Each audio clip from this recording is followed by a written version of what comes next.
the Jeff Meacham Network's Multiverse of Media. For over 15 years, the recognized symbol of excellence and the standard bearer in coverage of sports and entertainment.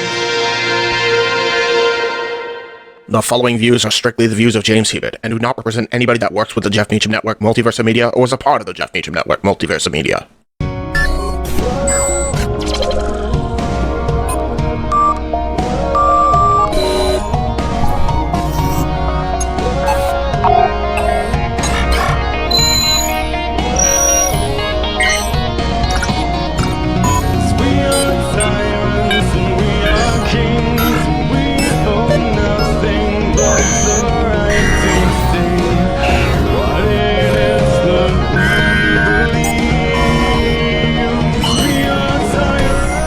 Straight from JHebert Studios, James covers the good, the bad, and the ugly, and gives his perspective on things. Now here is your host, JHebert.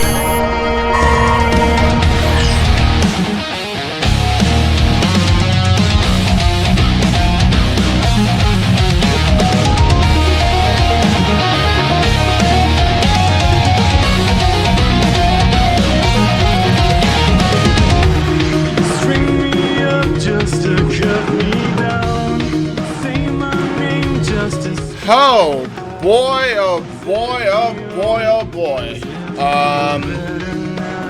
It has been a very, very busy news day when it comes to the world of professional wrestling because some man that is known for carrying pipe bombs with him at all times broke the internet yet again.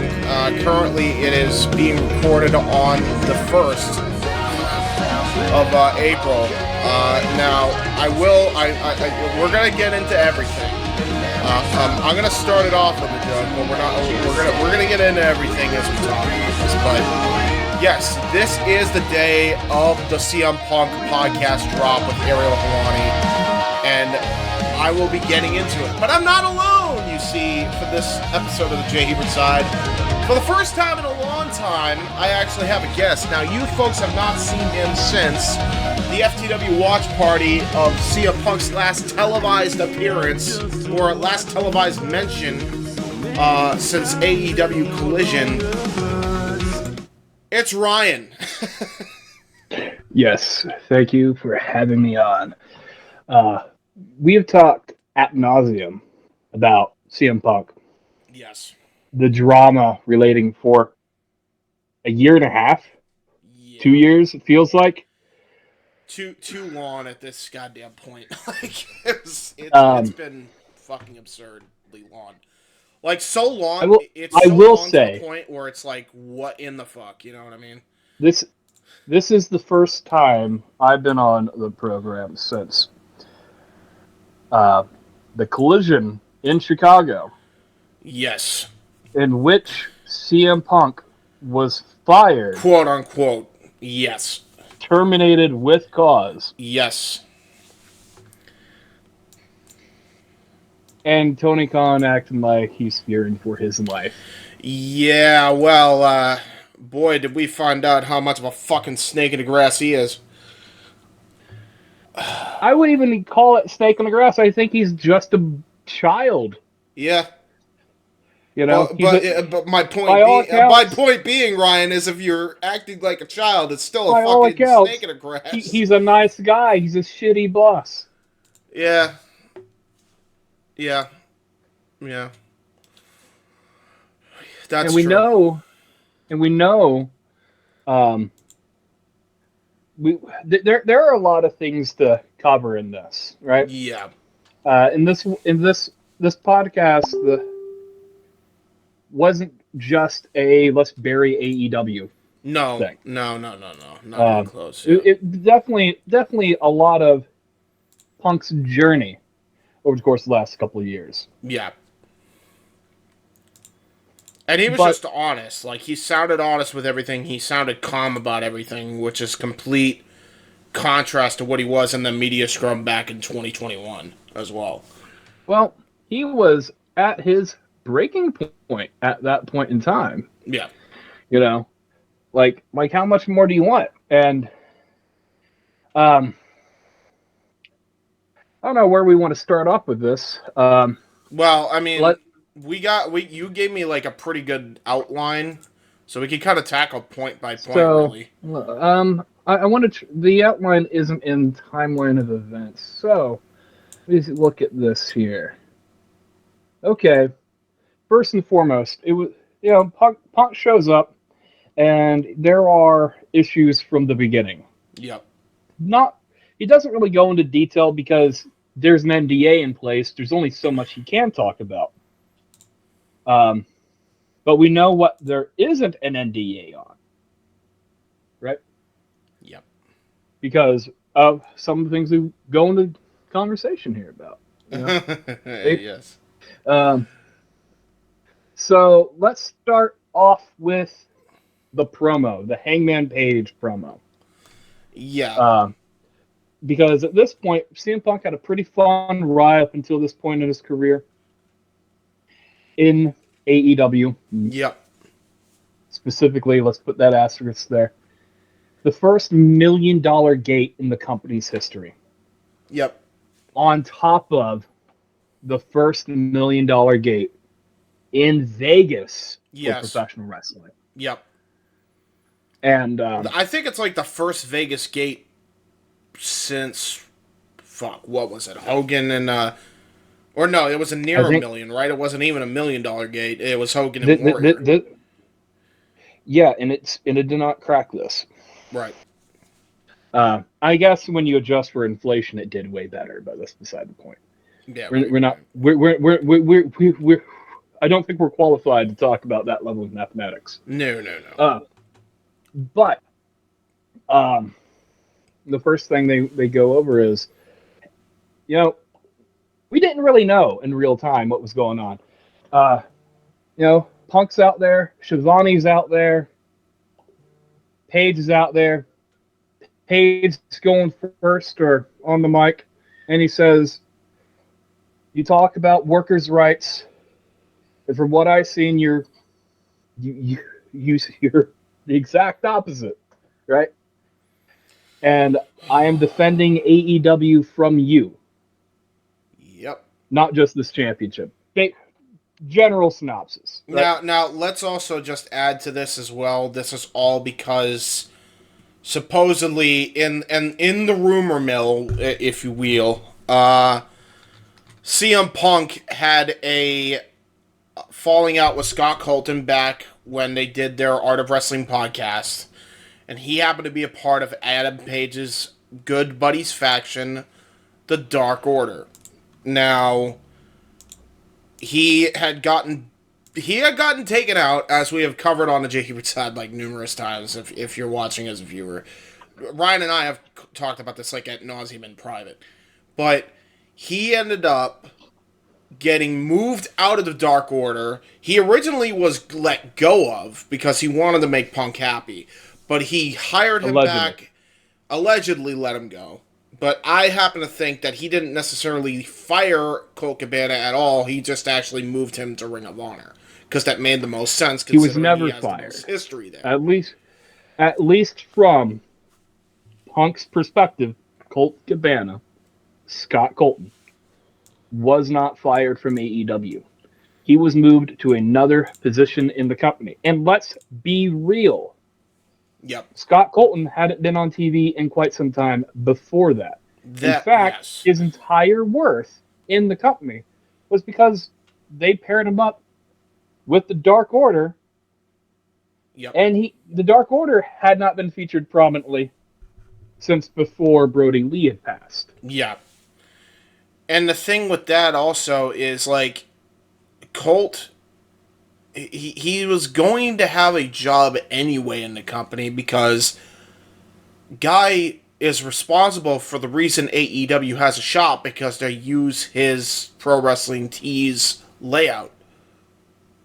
Which I think a lot of people forget, like when they say, oh, Scott Colton was fired. He wasn't fired because... This terrible business, by the way. Yeah. But it's like, if they already had a foundation of a website, and they trusted him with that merch website, right? Yeah. why would you then fire the guy that's helping you with your merch store when it's already set in stone and he can easily pull the plug on that at any time? So that never made sense to me, just off the basis of that alone. Like, he was never fired. Scott Colton was hurt. Yeah. Not like Scott Colton was hurting for money. No. He was So making there's no reason plenty to of really. it. If you're an independent wrestler and you have merch on Pro Wrestling Tees, everything's sold through that website. Scott Colton gets a little percentage. Yep. Of every T-shirt sold.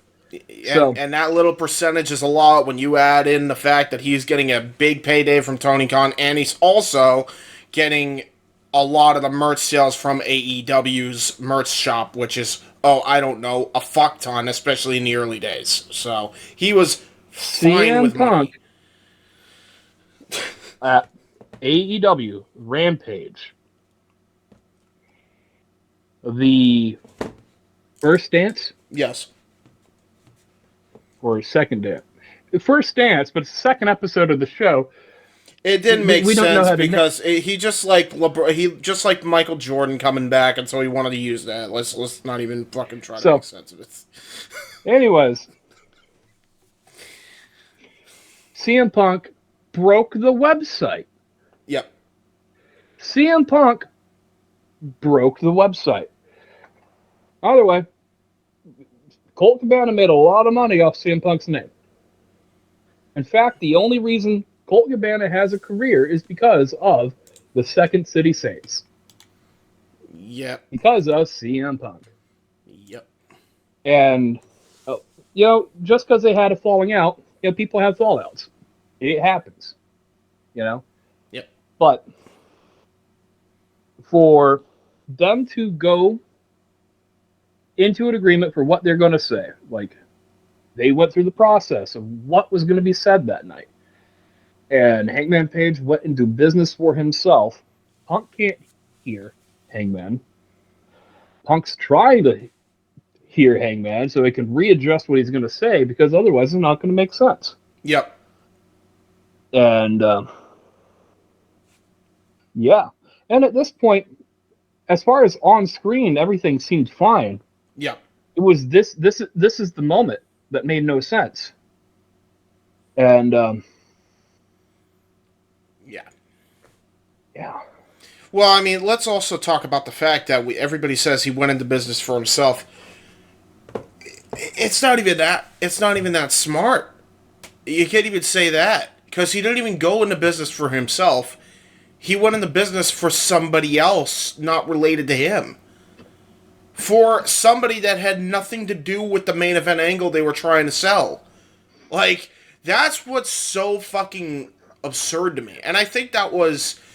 And that was one of the main points I think that was touched on in this interview. Is like, he even said, like, I had a calm conversation with Adam after that happened. I'm like, dude, I understand sticking up for your friend. I get that. Like, I stuck up for that guy more than anybody, but, like, I don't even care what you said. It has nothing to do, it has nothing to relating to what the story is. How am I supposed to respond to any of this when I didn't even expect any of this barrage? We had a talk, and you went completely against what we talked about. Yeah. Like, that's what happened. Potentially jeopardizing the main event. Yeah. And people can talk all they want about, CM Punk's performance in AEW, the botching, him being fragile, him being soft. Yeah. He was sabotaging the entire second half of his run there. Yeah, he was super sabotaged, yeah. It was what was fucked up to me about this whole thing too, Ryan, was like, for what benefit? Who does this benefit? Like, and I even asked that still to this day. Like, who does that benefit? Even though I wasn't taking a side initially, I'm like, who the fuck does this benefit? All Friends Wrestling. Yeah. All Friends Wrestling.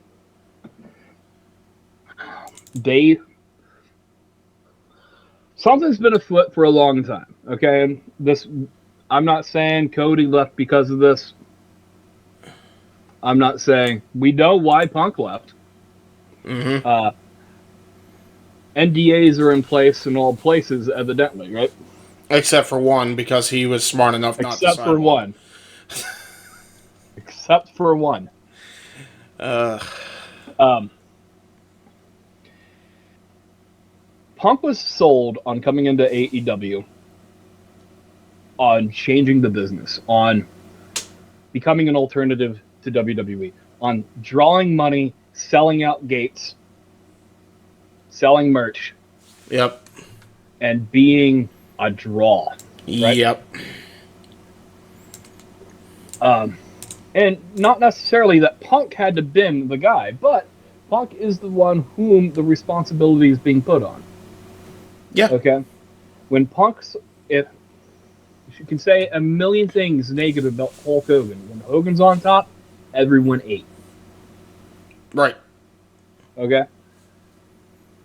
I think Punk said it best in this. Guaranteed money is the worst thing to happen in pro wrestling. Yep. Because none of these people have an incentive to work hard. Yep. None of these people want to work hard. None of these people care about this company. And as long as Tony Khan is willing to dump money into AEW,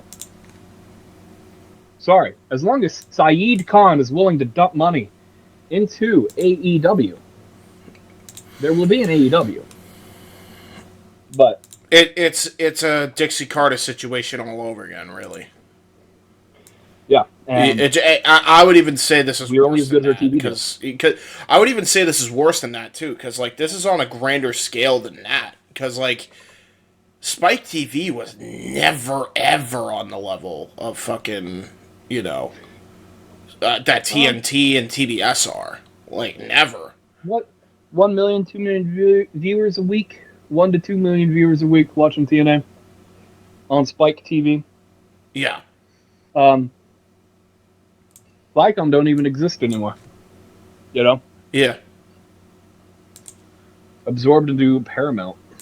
Right.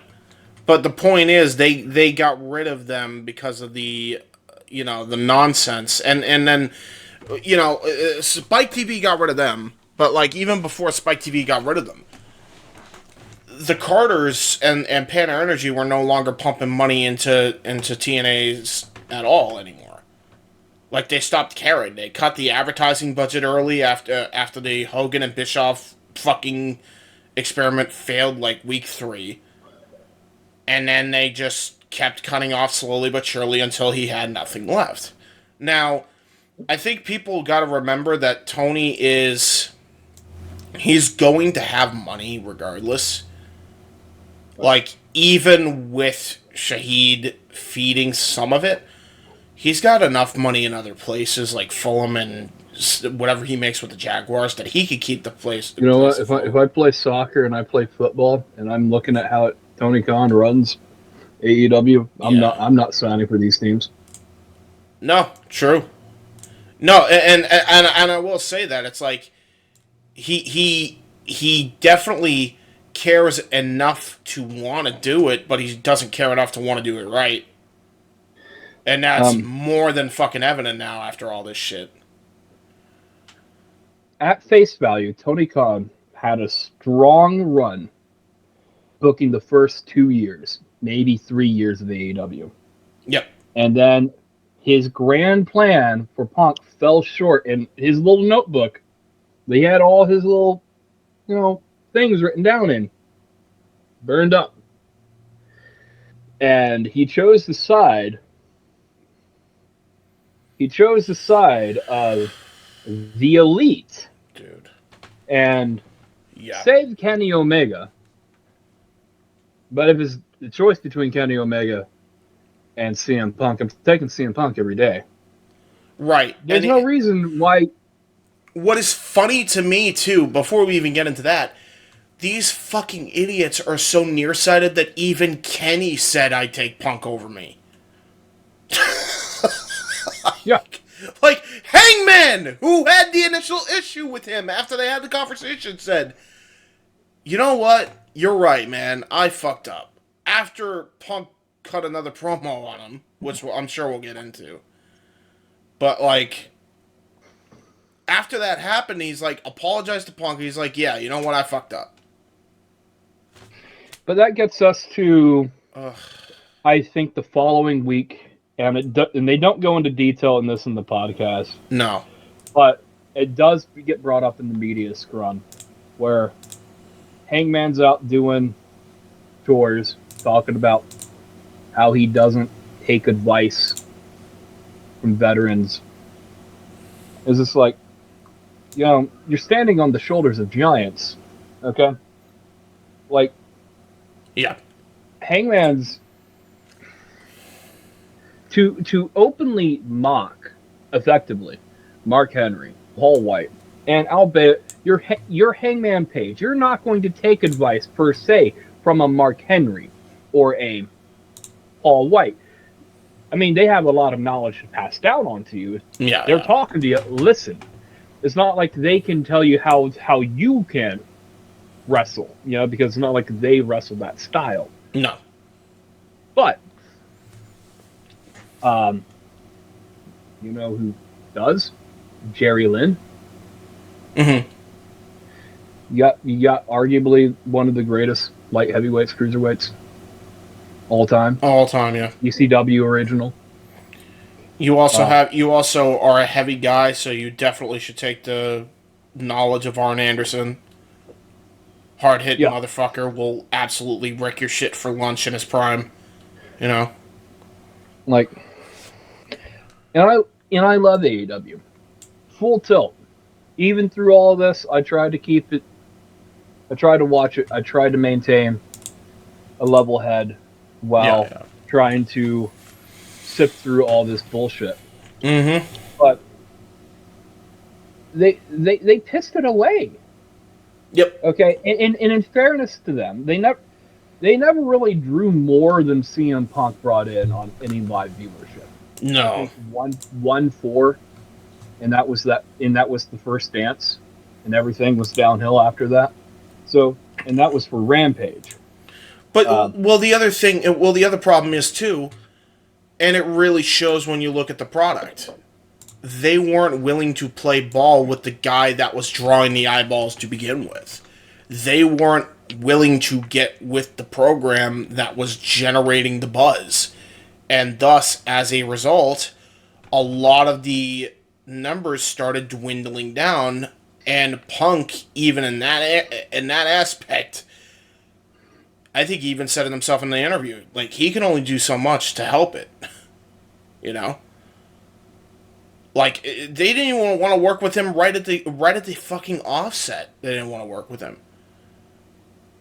Is this April Fool's? It is April Fool's Day. That was gonna be my next joke. Is that this is like one long con that like they're actually gonna do the match that they should have done while he was in AEW. They're just playing the long game, and then they're gonna work together, and then this is like gonna be their big storyline to draw people in. Okay. So, no, I thought that. I thought that too. You're not the only one. Okay, so I did think that for a second initially, and then I saw a video of it, and I'm like, oh, okay.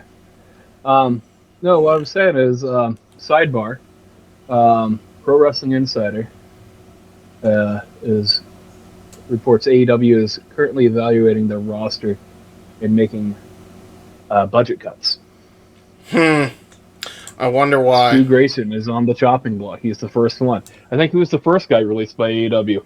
And now he's going to be released again. Like, what a fucking waste of time, man. I like Stu, but it's like, I get it.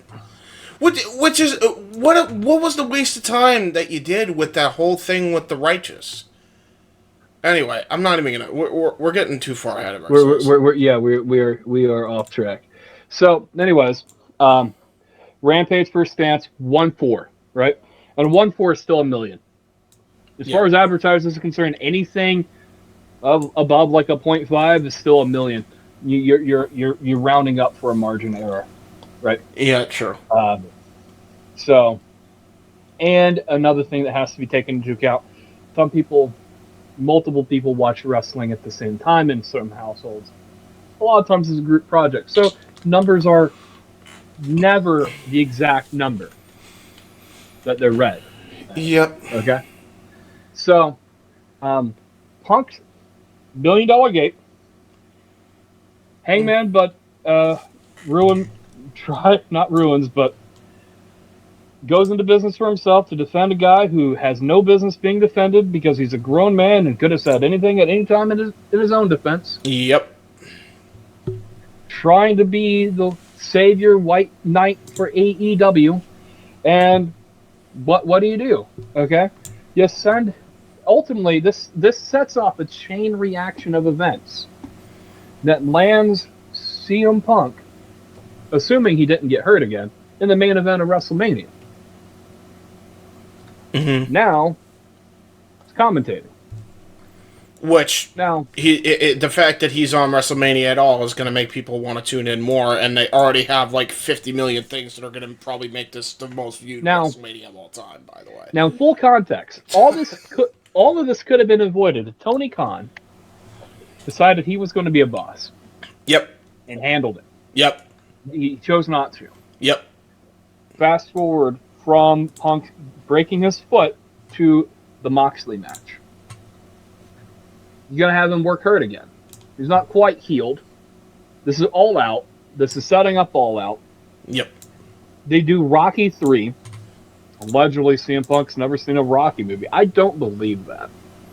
In fairness. I think he was just doing that to fuck with Moxley at that point. But, you know. But it is what it is. Yeah. We get to All Out, and the thing that's kind of confirmed but kind of not confirmed in this is Punk's tricep tear may not have came in the match. No.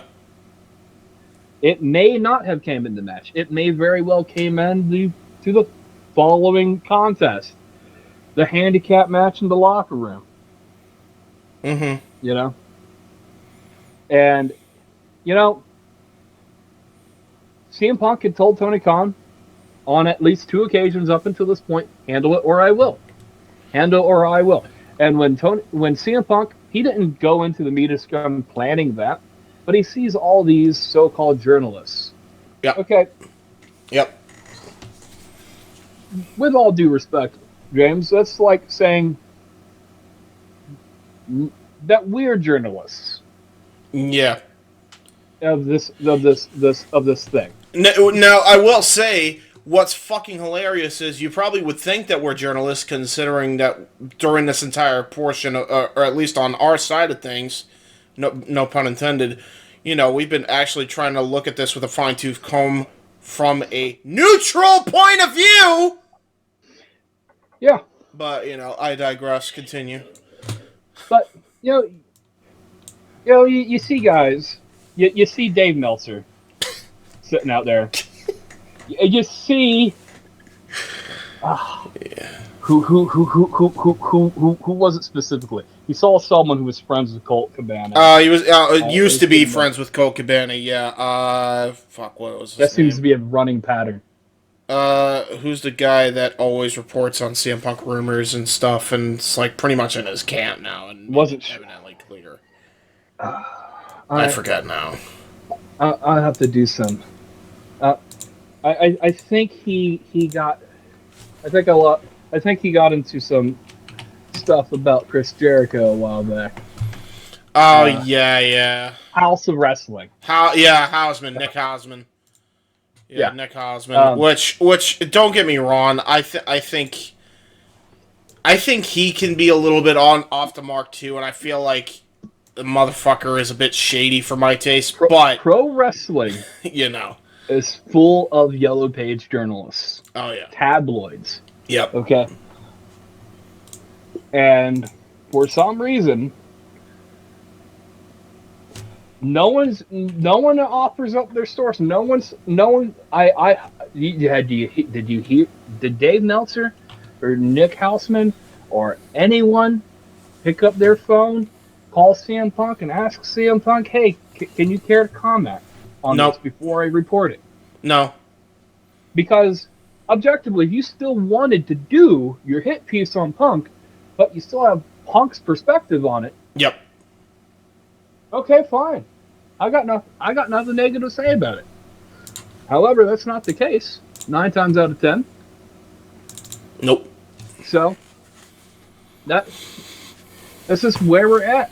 And in fairness, Punk says a lot of things in that media scrum. And Right. Barrett, full on tirade. And honestly, it sounds a lot worse because, the audio for the media scrums horrendous on the live feed. Dude, I've never heard I've never heard such horrible audio. Like, cause the live feed, what happened? He deepened Guess his whose octave. job that is? Guess whose job that is? That makes sure all the audio and stuff's working. Who? Well, technically speaking, it would be Tony Khan and our other producers. Right? Does he even have any other producers? Well, Besides QT Marshall, who I don't even think works there anymore because he got sick of it eventually and fucked off? Well, he had Kevin Sullivan. Okay, so, well... Not the Taskmaster. Don't get... Yeah, the other Kevin Sullivan. Yeah. He had TV guy Kevin Sullivan. Yeah.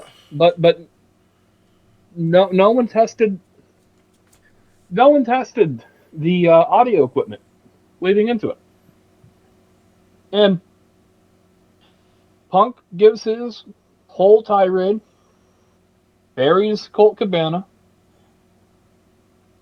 buries the EVPs at that time. Mm-hmm. And because they couldn't manage a target. Nope. That's it. Like Punk's brought in to be a champion, be the world champion, be the champion of AEW and carry it into 2023 at the time, right? Yep. And here we are, And words are said. We translate into brawl out. Fights happen. We will never know the story around that, but we do know that the person who wanted the NDAs signed was not CM Punk. It was Tony Khan. It was Tony Khan, yep. Which means the fucking bullshit lie of there being an investigation was just that. It was a bullshit lie. Let's just get that real fucking straight now that we know that. Because you're not going to have somebody sign an NDA unless, there was, legitimate police on site. The most the police probably did in that situation when it all went down was probably just break up the fight and send them on their way. I'm fairly positive the police that were called that night were for an entire unrelated incident. Right. And, but I just want to go into the amount of slander that has come out of the Buck camp pertaining to CM Punk. Because none of this has been beneficial to the company. Nope. Continues to not be beneficial to the company. You can make the argument that CM Punk is still the number one draw at AEW. Their entire characters are now built on this bullshit. Yep.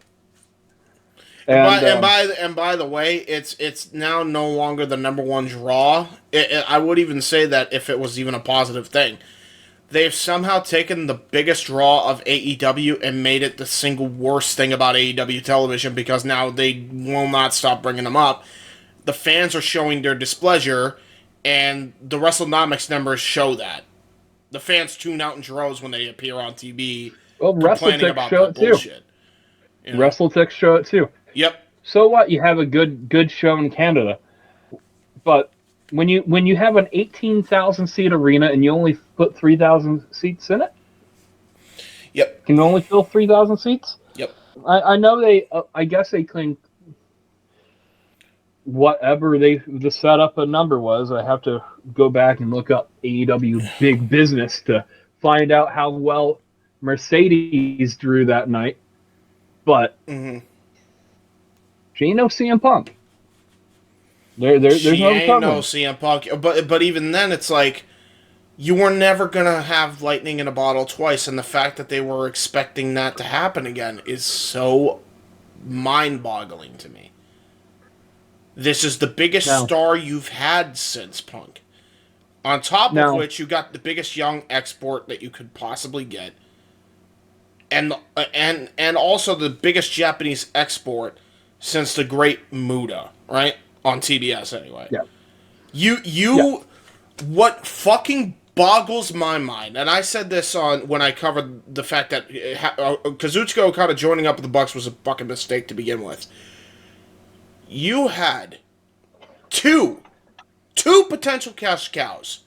One, you didn't even advertise that they were gonna be on the show because you banked on the CM Punk effect to happen.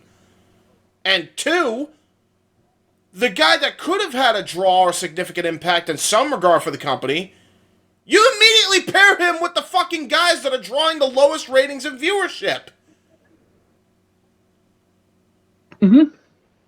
And it completely moots. It Like, mutes any draw that he would have had yes. because no one wants to see the Young Bucks. Nobody wants to see them. Like, dude, how can we miss you if you work away? I think, I don't even know if I talked to you about this, but when I did the podcast, I even said at the end of it, I was like, Britt Baker was getting heat for the shit that happened with Thunder Rosa, even though they long since worked out their issues backstage. And she listened to them, and it's like, you know what? Fuck it. I'll give them what I want. I'll leave. Britt fucking Baker. How is Britt Baker setting a better example than your supposed EVPs? Yeah, What the fuck? that is a strong assessment there. Yeah. You think? The like if I'm sitting here and I'm looking at this from just a objective standpoint, right? Yeah. If you are featured prominently every week at the top of the card, at the top of a program, Yep. right? And you're on the show every week, and you're not drawing money, you don't need to be there. Nope. This ain't working. Something Okay. clearly is amiss with the audience. Yep. Now, say what you will about, I don't want to give his name power, but this would not have happened in New York. It wouldn't have happened. I'll say it, even though he's a fucking bastard. It wouldn't have happened under Vince McMahon's watch. But you know who else it wouldn't have happened of? Because he's far from the only one it would have happened under. It wouldn't have happened. It wouldn't have happened under Jim Herd's watch, especially Jim Herd's watch. It wouldn't have happened under Bill Watts' watch. It wouldn't have happened under fucking Dixie Carter's watch. And she fucked up a lot. It wouldn't have happened in most fucking wrestling locker rooms. In fairness to Dixie, Yeah. it probably would have happened in her locker room. Yeah, but the point is, it didn't. Barely, if ever. There was a few backstage altercations. They had their beef. Dixie had them squash it, and then they worked together after the fact. And I only know this, by the way. And I only know this, by the way, because I have people in the inside that actually were there during that time. So, I'm gonna. With the exception of Russo and Cornette, we know that was a bad idea. I agree. Besides them, I'm talking about the talent, not necessarily the writers. They in TNA, they fired Awesome Kong. Yeah. Over Bubba the Love Sponge. Okay, there is that. No, you're right. Okay, so one instance. But even then, and this is no disrespect to Kong. I love Kong. Kong's my girl. But I don't even think that was as big as this magnitude fuck up was. Because Khan was already thinking of greener pastures. TNA was already fucked. That just kind of put the fucking nail in the coffin for a lot of people. But they already were tuning the fuck out by that point. In fairness, it didn't really impact the ratings one way or the other, is my point. But continue. Okay. So, awesome call. That one happened. Yes. Okay. Under Jim Herd, probably not. Bischoff, probably not. No. Russo, definitely. Russo, absolutely it would have happened, but that's why he was never a runner of the But company. in fairness to Russo, he was only a booker, or Yeah. he was only a writer. He didn't handle the money. Yep. Tony Khan handles the money. And the booking, which I think is part of the problem, as we've seen. Okay. Yeah. Now, here's the thing. Young Bucks weren't properly trained. Okay, coming into the business. They had a lot of favors coming up, and quite frankly, TNA would book you if you just they would pay you in TV exposure. That's how the Young Bucks got famous. They were paid in TV exposure. Okay. Yes. So I'm trying to find this here. Well, not even just that though, but the same person who had that same trajectory. This is what makes this all the more stupid to me that any of this happened. You know who else did that? And actually grew up as he went on and created himself into a fucking star? CM Punk. Yeah. The motherfucker wrestled for Ian Rotten's goddamn fucking backyard cesspool organization. Fucking IWA Mid-South. And he was like one of the few gems there that everybody said, we need to have this guy on our roster. Like, and that was back then. He was a fucking backyarder before that. Very similar to the fucking Bucks. Yeah. Like, wow, dude. Here's the thing, okay? Yeah. It's a big indie.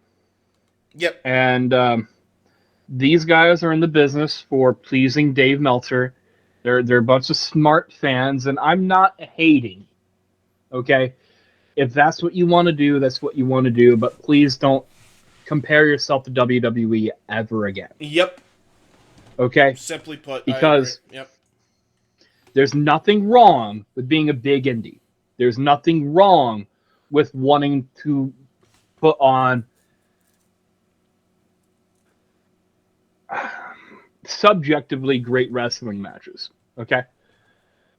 Now, if you're not putting on objectively great wrestling matches, well, what is an objectively great wrestling match? Right. Now, sells out. Yep. 100,000 seat arena. Yep. Yeah. CM Punk I and would say MJF every time they got in the ring. I would say CM Punk and Samoa Joe, after he quit the company, went out, but we were getting ahead of ourselves. Oh, yeah. Wrestled an objectively great match against Samoa Joe. He had nothing left to lose. Just went out there and did his art. But CM Punk tears his tricep at Brawl Out. He's gone for months. The Young Bucks are gone, and Kenny is gone for 3 months, and they return, and they bury him. They go out of their way to bury him, and yeah, that's where we get to. I found the most insulting part about it is CM Punk really wanted to help AEW, and Tony wasn't willing to help CM Punk, even though he was trying to help him in a roundabout way, basically. This is me thinking about it. Yeah. It's a tit for tat, petty bullshit. Yep. They're friends with Colt Cabana. Colt Cabana tried to walk up to Punk and try to squash whatever it was before we get to All Out. And CM Punk told him, fuck off. You know? And that's what happened. He told him, fuck off. I'm not talking to you without my lawyer present. Because, Colt Cabana sued CM Punk. Yes. Which people fail to realize that, hey, once you start suing supposedly your best friend. When you start slandering them and then suing them. Also, let's not even brush past that. So, yeah. Um, you tend to fucking not want that person anywhere around you. Yeah. Why would CM Punk want to ever be in the same room with Colt Cabana ever again? Yep, exactly. And you know what? I said those two needed to get fucking pastor bullshit for the betterment of the locker room.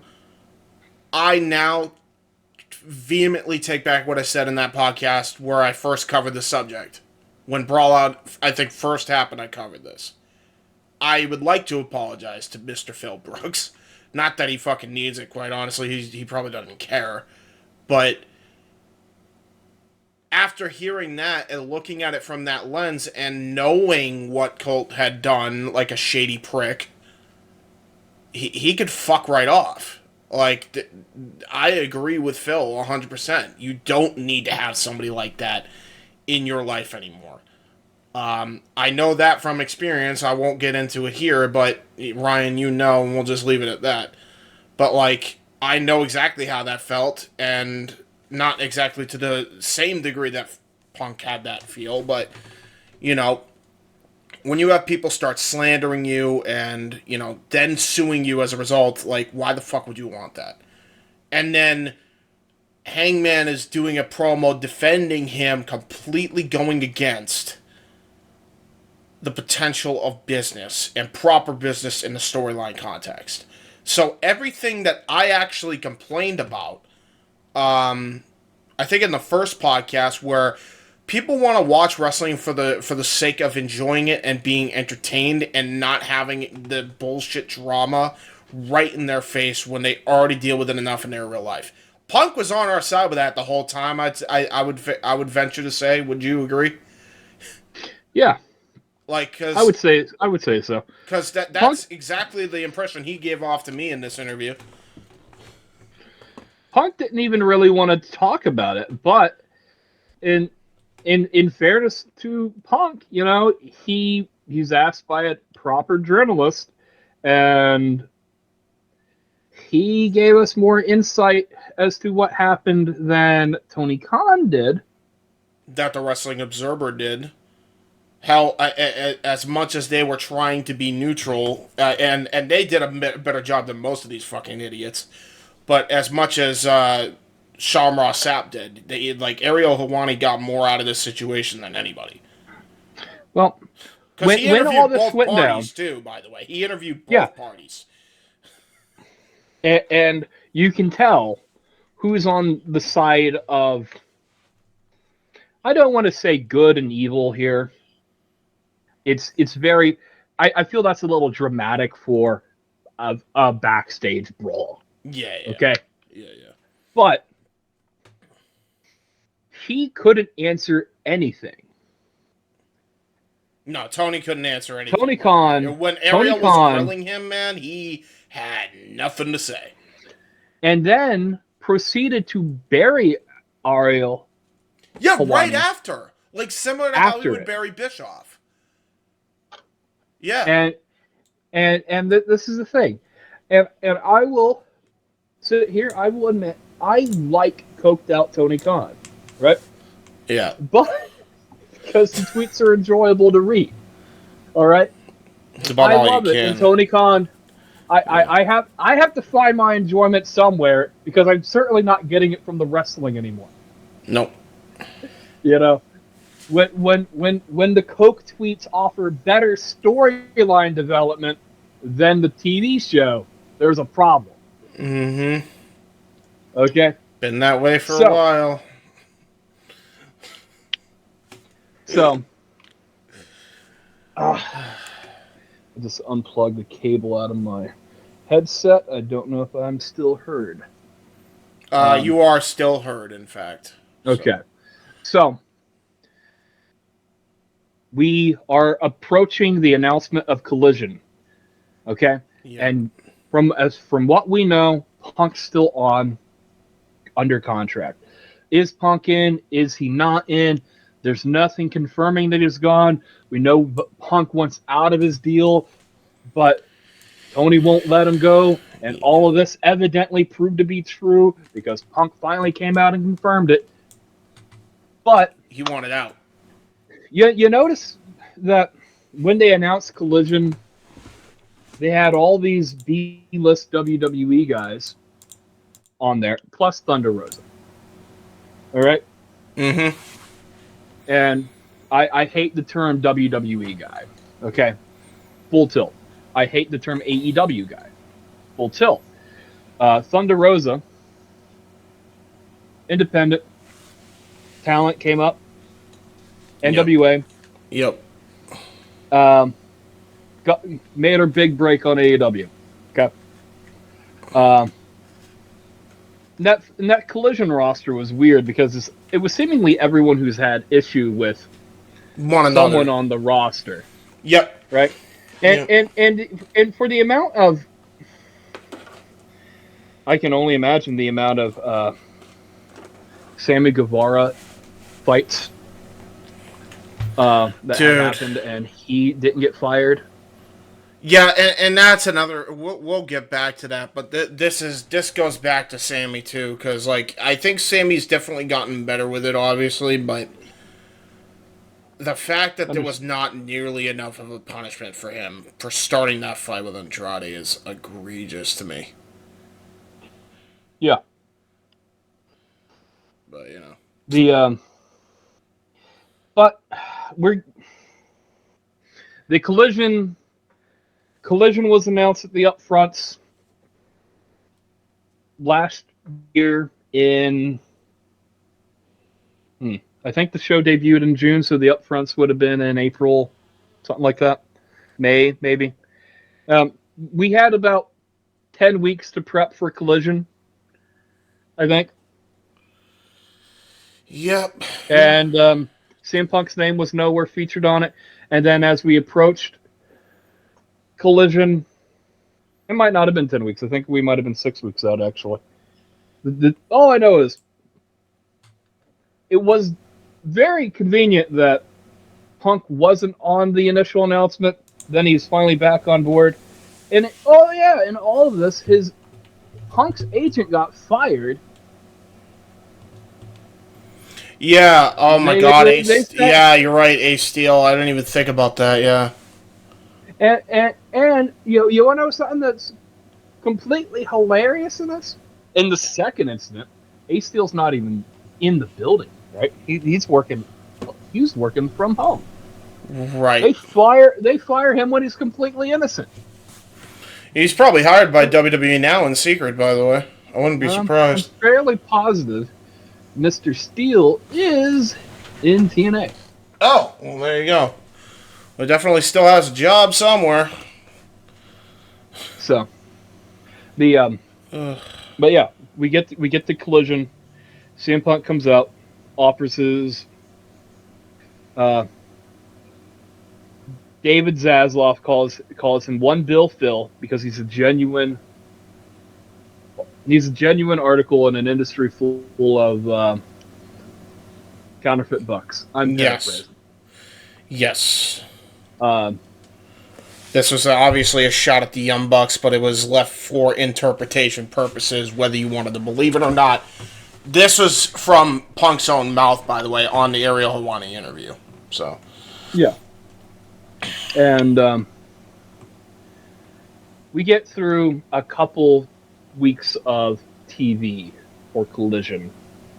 And I guess Jungle Boy Jack Perry, who is doing his trying to do his best to discover his what he wants to do as a heel, right? Mm-hmm. Don't know why you take away everything that made him, right? Makes no sense to me. No. Certainly doesn't make sense now, right? No, not even close. Given this level of hindsight away from the fact. But you know, I guess the initial reports is they had an altercation regarding, not even an altercation, an argument at a Collision taping pertaining to Jack Perry using real glass to write himself off of TV. Right. Because wrestlers today will do a month worth of vignettes and work once a month. Yep. Once every other week. Yep. And Punk did not know about Jack Perry's alleged time off. Mm-hmm. Why would Punk know about that? By the way, I want in the last 8 months, I've heard no one to give me a good answer as to why would a Punk know when Jack Perry was getting a vacation. It's not his job, right? Mm-hmm.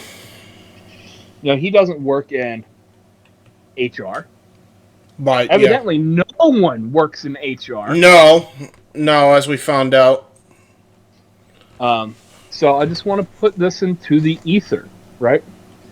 CM Punk is helping write Collision. The Collision felt special. I don't know if you when you first started watching Collision. Yes, I did. Versus Dynamite. Collision was the wrestling show. It was clearly the wrestling show, and it was built to build to actual segments and proper booking and proper storytelling. It was good, honest to God, great wrestling. Every week. You had just enough story. You had just enough. You had the perfect mesh of talk segments, hot opens, and wrestling. Yep. Not to mention the presentation of the show was on point. Dude, it is so fallen off too. It's crazy how bad it's gone. And you could tell the only reason that show felt different is because Punk was booking it. Yeah. Punk, yeah. He ran the show. He wanted Phil to run the show. Which is what the fuck?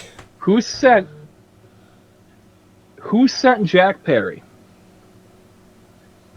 to, and clearly there were issues. Clearly Jack Perry was already on the Young Buck team because, Punk kind of insinuates that Jack Perry wasn't supposed to be here. Right? Yeah. He insinuates that Jack Perry wasn't supposed to be there. And he wants to bust out a window of a rental car, which, quite frankly, you got insurance on that rental car? You just... Well, what's funny to me is that Tony is so mad at Punk for handling it the way he handled it, but he wasn't doing what he needed to do to protect his own interest. Yet Punk is protecting the company's interest and his own fucking wallet by making sure they don't fuck up a rental car. For no reason, by the way. No reason, no prior knowledge, they just wanted to fucking do it, and they're like, don't worry, Tony can pay for it later. Yeah. What a fucking knobhead. Seriously. Why would you even do that with no proper warning? This goes far beyond, because I don't know if you ever saw the podcast where I covered this, Ryan, but I covered why you shouldn't use real glass in wrestling if you can help it, and I showed a match with Cruel and how he got Mads Kruger and he got his fucking shoulder cut up because they fucking replaced tempered glass sticker with fucking real glass, which you never do in a death match, right? So this goes beyond that now. Punk was looking out not only for that aspect of just looking out for the worker, but he was also looking out for Tony Khan's wallet and paycheck and the company's fucking a potential lawsuit that could come from this. From a fucking automotive company of the rental car they are renting out. Hence the term rental. Am I off base here, or am you're pretty close. And I would just want to preface this.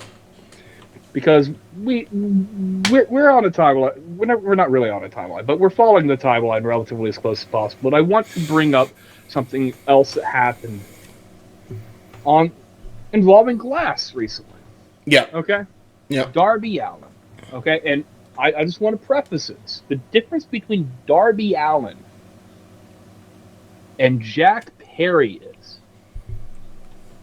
Darby Allin is a certified stuntman. Like, legitimately a certified stuntman. No bullshit. He's legitimately trained to do this shit. If he wants to throw himself through real glass Yeah. in a match on TV, not just a taping, not just a backstage segment, but you're in the moment, that's the moment to do real glass.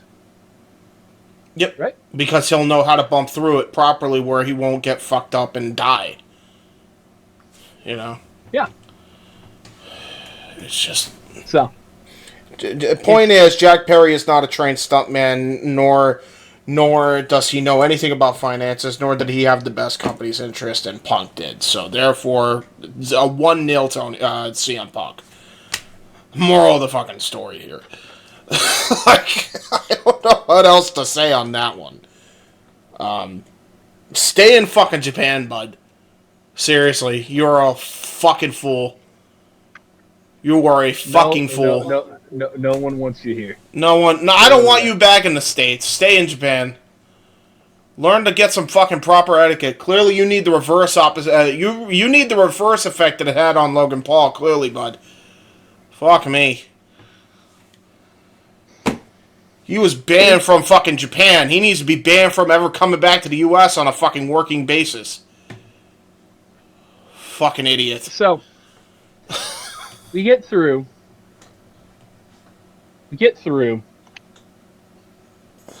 that. Yeah. Now we're at All In. I will sit here and I will buy the 86,000 number.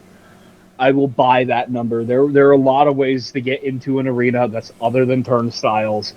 Fine, I'll buy the propaganda, Tony.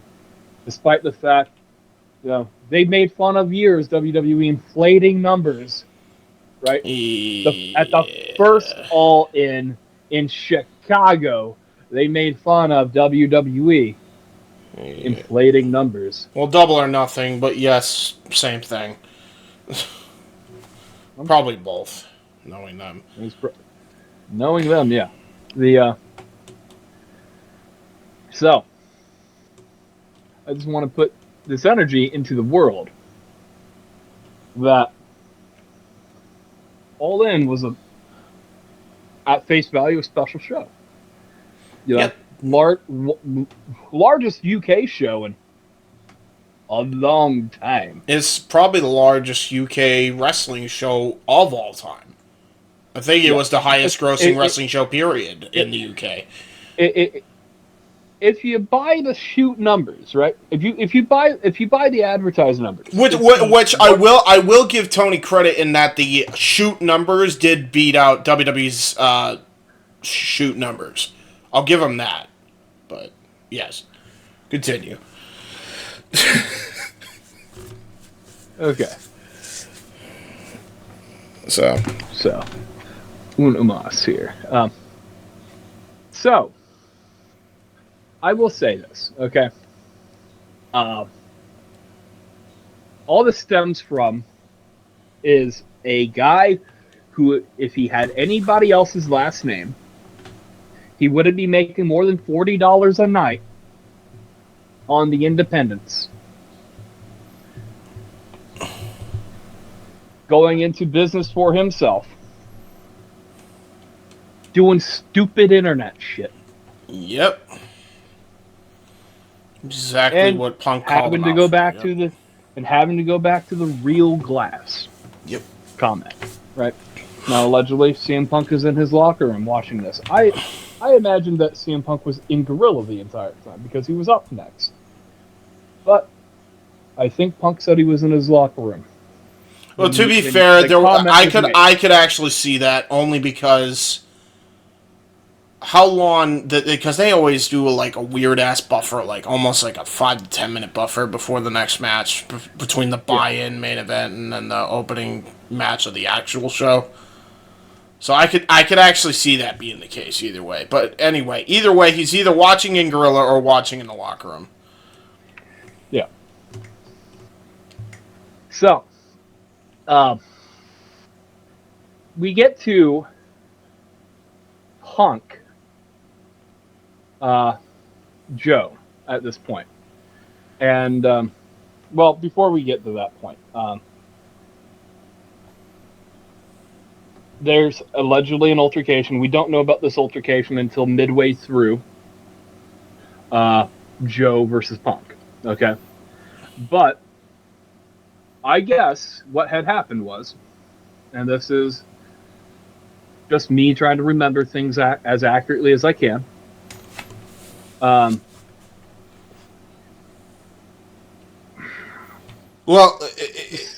CM Punk walks up to Jack Perry and asks, "Why are you trying to do stupid? Why do you keep doing stupid shit for the internet?" yeah, this is Punk's recounting, by the way. This is Punk's recounting of the situation, and because we have no other recounting. Yeah, and this is actually no, that's not true. I'll get to that in a minute, but continue. We do have other people's accountings.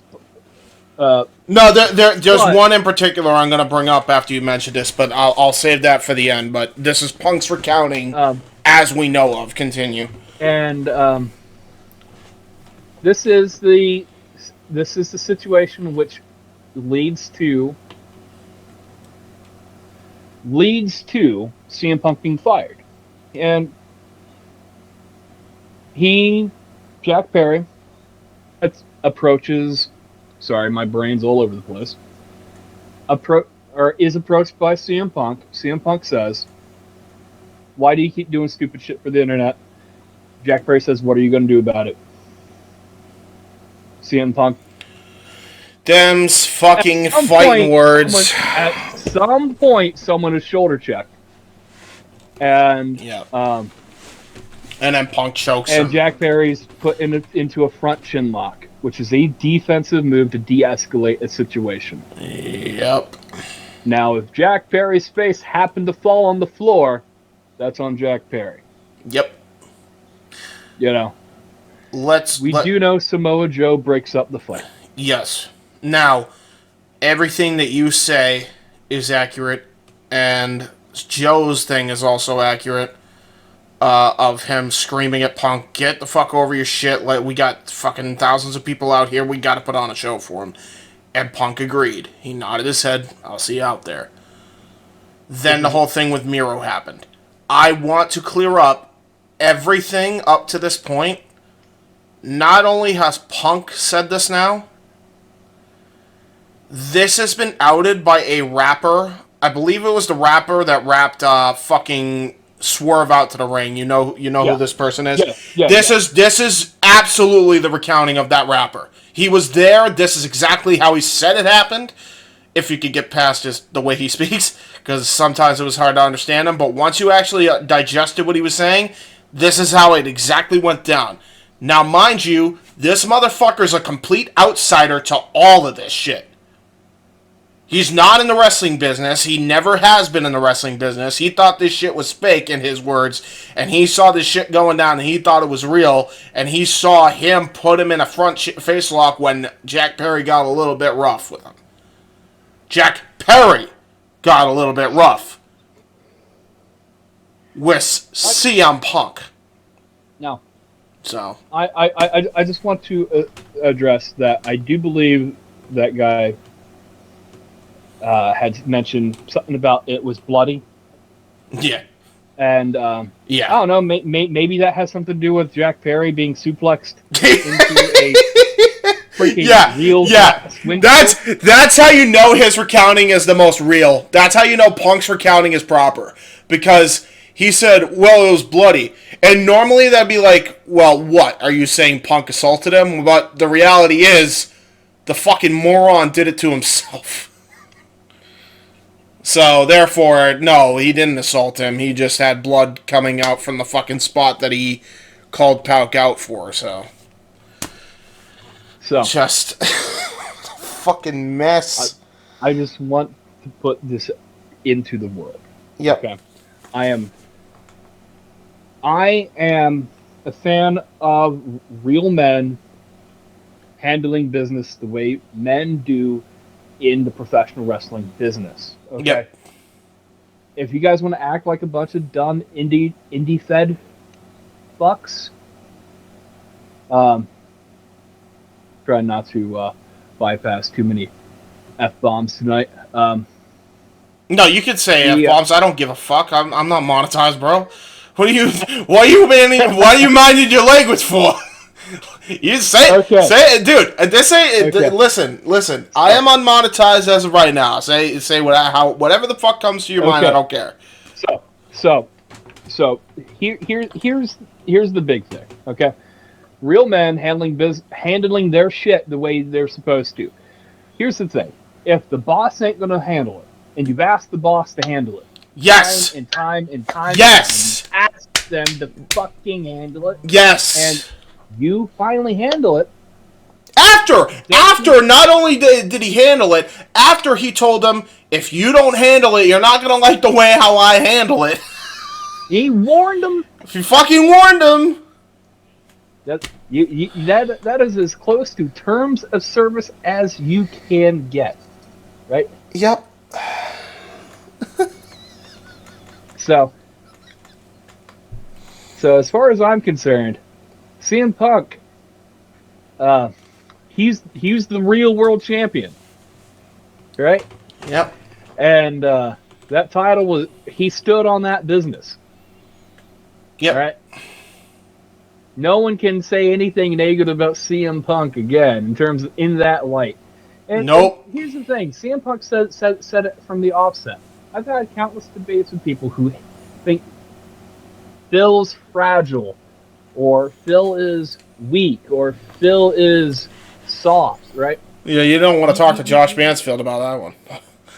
You didn't like Phil to begin with. Uh-huh. You're one of these people holding his UFC career against him. You didn't like Phil to begin with, right? Yeah. And let's not even kid ourselves. The whole reason why Jack Perry was even egged on into doing this, you know who fucking did it, even if it's not explicitly said. He even said it in this podcast, by the way, that it was the Bucks, and because that's who he's friends with. The blind leads the fucking deaf, dumb, and retarded. How irresponsible of me! I apologize. We glossed over a pretty glaring detail. Yeah. Okay. They left him at the airport. Yeah. And Punk. In Punk's own defense, he does say this wasn't the worst thing, but it is highly irresponsible to not have your top draw of your company have transportation to the venue. Yes, I said this then. I said this now. It's so irresponsible. Not just that, Ryan. Let's talk about this. Is one of the biggest stars of the fucking company. One of the two names that actually fucking drew us house. That wasn't a homegrown star. They weren't even homegrown stars. The only homegrown star that may have even had a hint of doing anything with those ratings or numbers was MJF. Who are the other two? It's Punk and Sting, right? And you're going to bring one of your 3 A cards, your 3 aces. You're going to leave him stranded at Heathrow Airport. You're not going to give him transportation. You're not going to fucking tell him or get him a transportation at the very least to where the arena is, where the locker room is in said arena. The fucking fans have to fucking direct him, and he's got to fucking hope and pray to some degree that this could be a fun opportunity, which I'm sure in his reaccounting it was. That some motherfucker that doesn't believe in one of these Meltzer numbnuts doesn't stab this motherfucker. And by the way, that is exactly what would have happened. Yes! Especially in the UK! Yeah. Oh, yeah. Sidebar. talk about gun control, you can talk about banning guns, you can talk about banning anything you want to ban.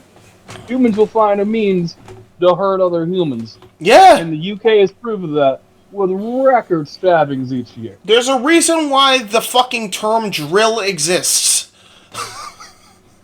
Okay? Because they drilling you with a goddamn knife. I'm sure there's other reasons too, but that's one of the main ones. Happy Autism Awareness Day.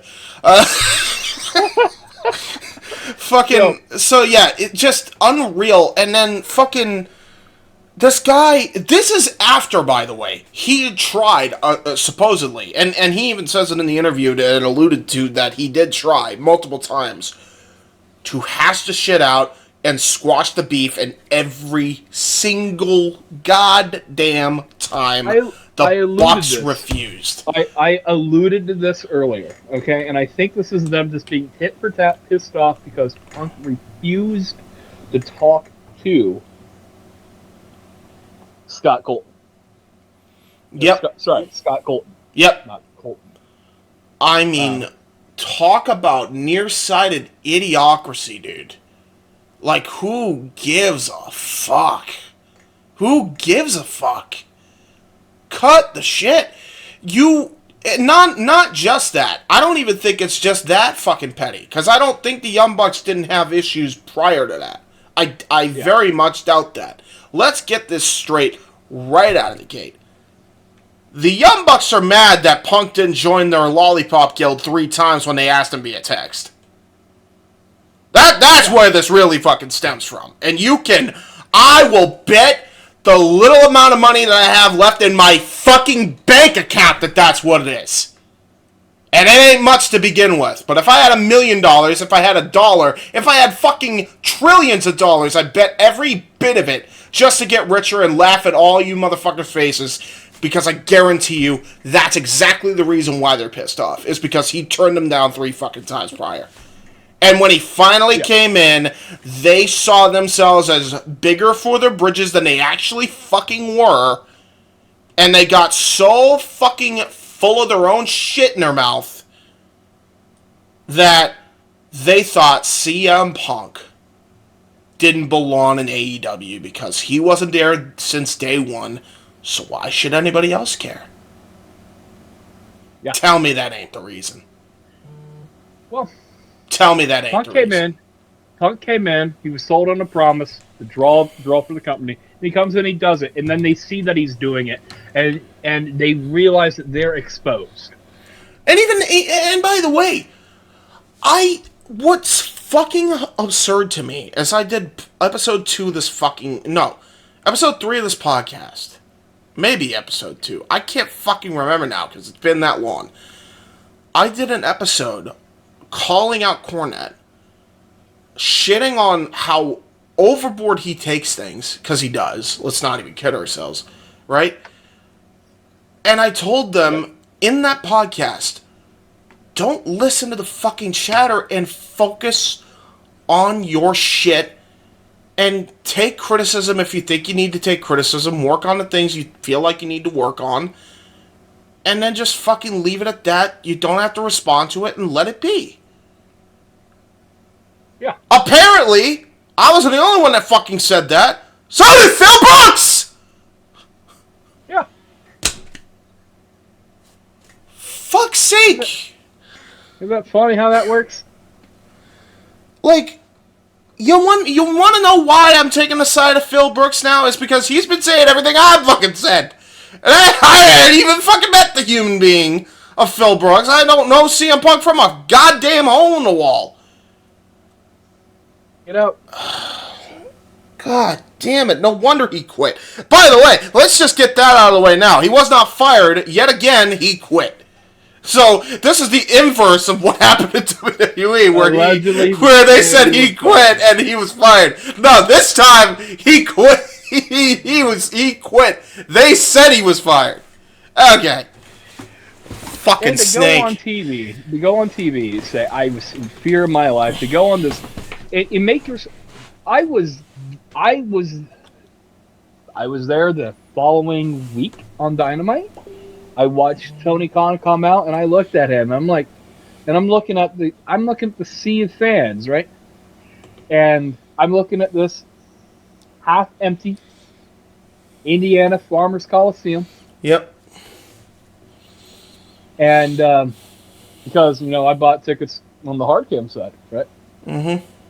Because I kind of figured it would be a half empty shit show. Boy, oh boy, did I not realize. But I figured there'd be more CM Punk fans. The fans didn't hijack the show at the time. And in fairness, there's issues all over this company because of just incompetence. Because people were given jobs in positions that had no business being there. I'm sorry. What money have the Young Bucks drawn to be in a position of power? In a position of power, okay? And to be fair, Ryan, it's not even just that. Even if they didn't draw a dime and they were still given positions in power because they know a lot about tag team wrestling that other teams might not, so long as they're willing to hear out every tag team in the division and what they want, fair fucks! Fine! I'm fine with that! But the minute you start fucking with the top fucking talent for no reason other than your petty goddamn schoolyard fucking bullshit, what are you fucking doing? You have immediately any qualifications that you might have had even in the tag team ranks immediately erased and discredited by that one action. That's what I have a fucking problem with. So we're going to get on to the following point. Yes. AEW does not know how to handle top talent. No. Cody Rhodes left. A lot more I can't pronounce the fucking word. Amicably. Welcome to Autism Awareness Month, like I said. Don't worry. Continue. So, in full context, right? Yeah. We don't know why Cody Rhodes left. He could have. It's not like they could have outbid. It's not like WWE can outbid Tony Khan. No. We're seeing it live and in living color. Yes. Between Mercedes, between Ospreay, Okada. Danielson Ospreay. got a hefty payday when he came in. So did Cole. I will say this in full regard, specifically in regards to Bryan. He wanted to leave WWE. The WWE that he left is not the WWE that's being produced today. Yep. That's the context for Bryan Danielson. Yes. Okay. So,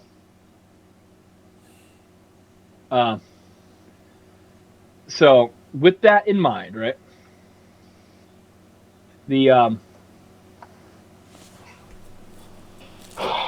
With that in mind, Cope just wanted to go have fun with his friend. Bryan probably would still be in WWE if he could bleed. Yeah. If Vince would had just let him do more traditional wrestling, Yep. He would still be there, right? Yep. And quite frankly, I don't think Bryan cares, because I don't know if you recall this, but when he was fired in 2010 Yep. by WWE, He didn't care. he did not care. The only reason he was even brought back is because Punk, Orton, and Cena fought for him to come back. Which is hilarious. Like Bryan himself did not care. He already had a career on the Indies. He already knew how he was going to do things. So, yeah. In retrospect, you're not going to get. In retrospect, Bryan was going to leave regardless. Yeah, right? Yeah, for sure. Cope was going to leave regardless. Bryan would have stayed. Like, if Bryan could return to the WWE that's being produced now, he might. And I think he will. Especially with everything else going on and the way they're running shit. And you could say he doesn't care, but when you have the guys that he was peers with back in that time period in the WWE locker room, like Cody and Punk, he had known even before WWE. Sean Spears now, like, all jumping ship because they cannot stand the toxic ass work environment. Something's gonna give eventually. Well, these are all trained professional wrestlers who made it to WWE on their own fucking credit. Yes. Right? Yes. To begin with. Yeah. Right? And they're now all... The exodus is slowly starting. The next guy to come is going to be Malachi. The next... If not the entirety of the House of Black, yeah. Probably. Well, I'm pretty sure Buddy's contract's coming up. I think Brody King might be... Brody King will join up with wherever the fuck Malachi goes after the rapport they've all had.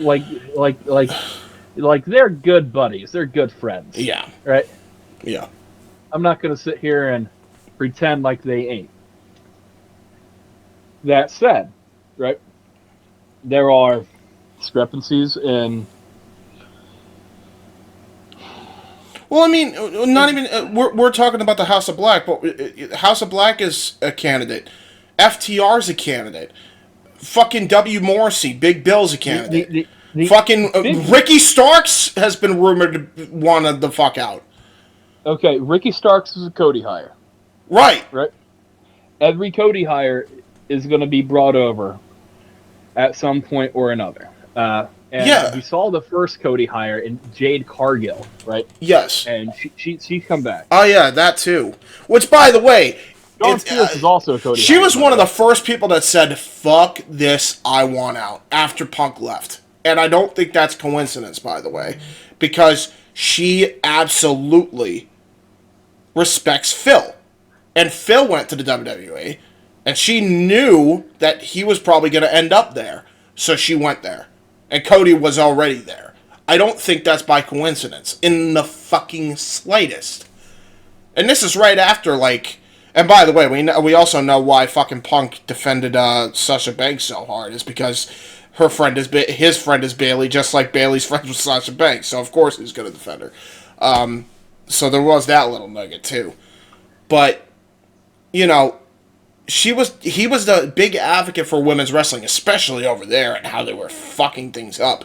And how Punk would always advocate for the women to get more TV time, more segments, more character development. He was always advocating in the locker room back there. And Jade loved that about Phil. Jade even went on record to say, I respect that about Phil.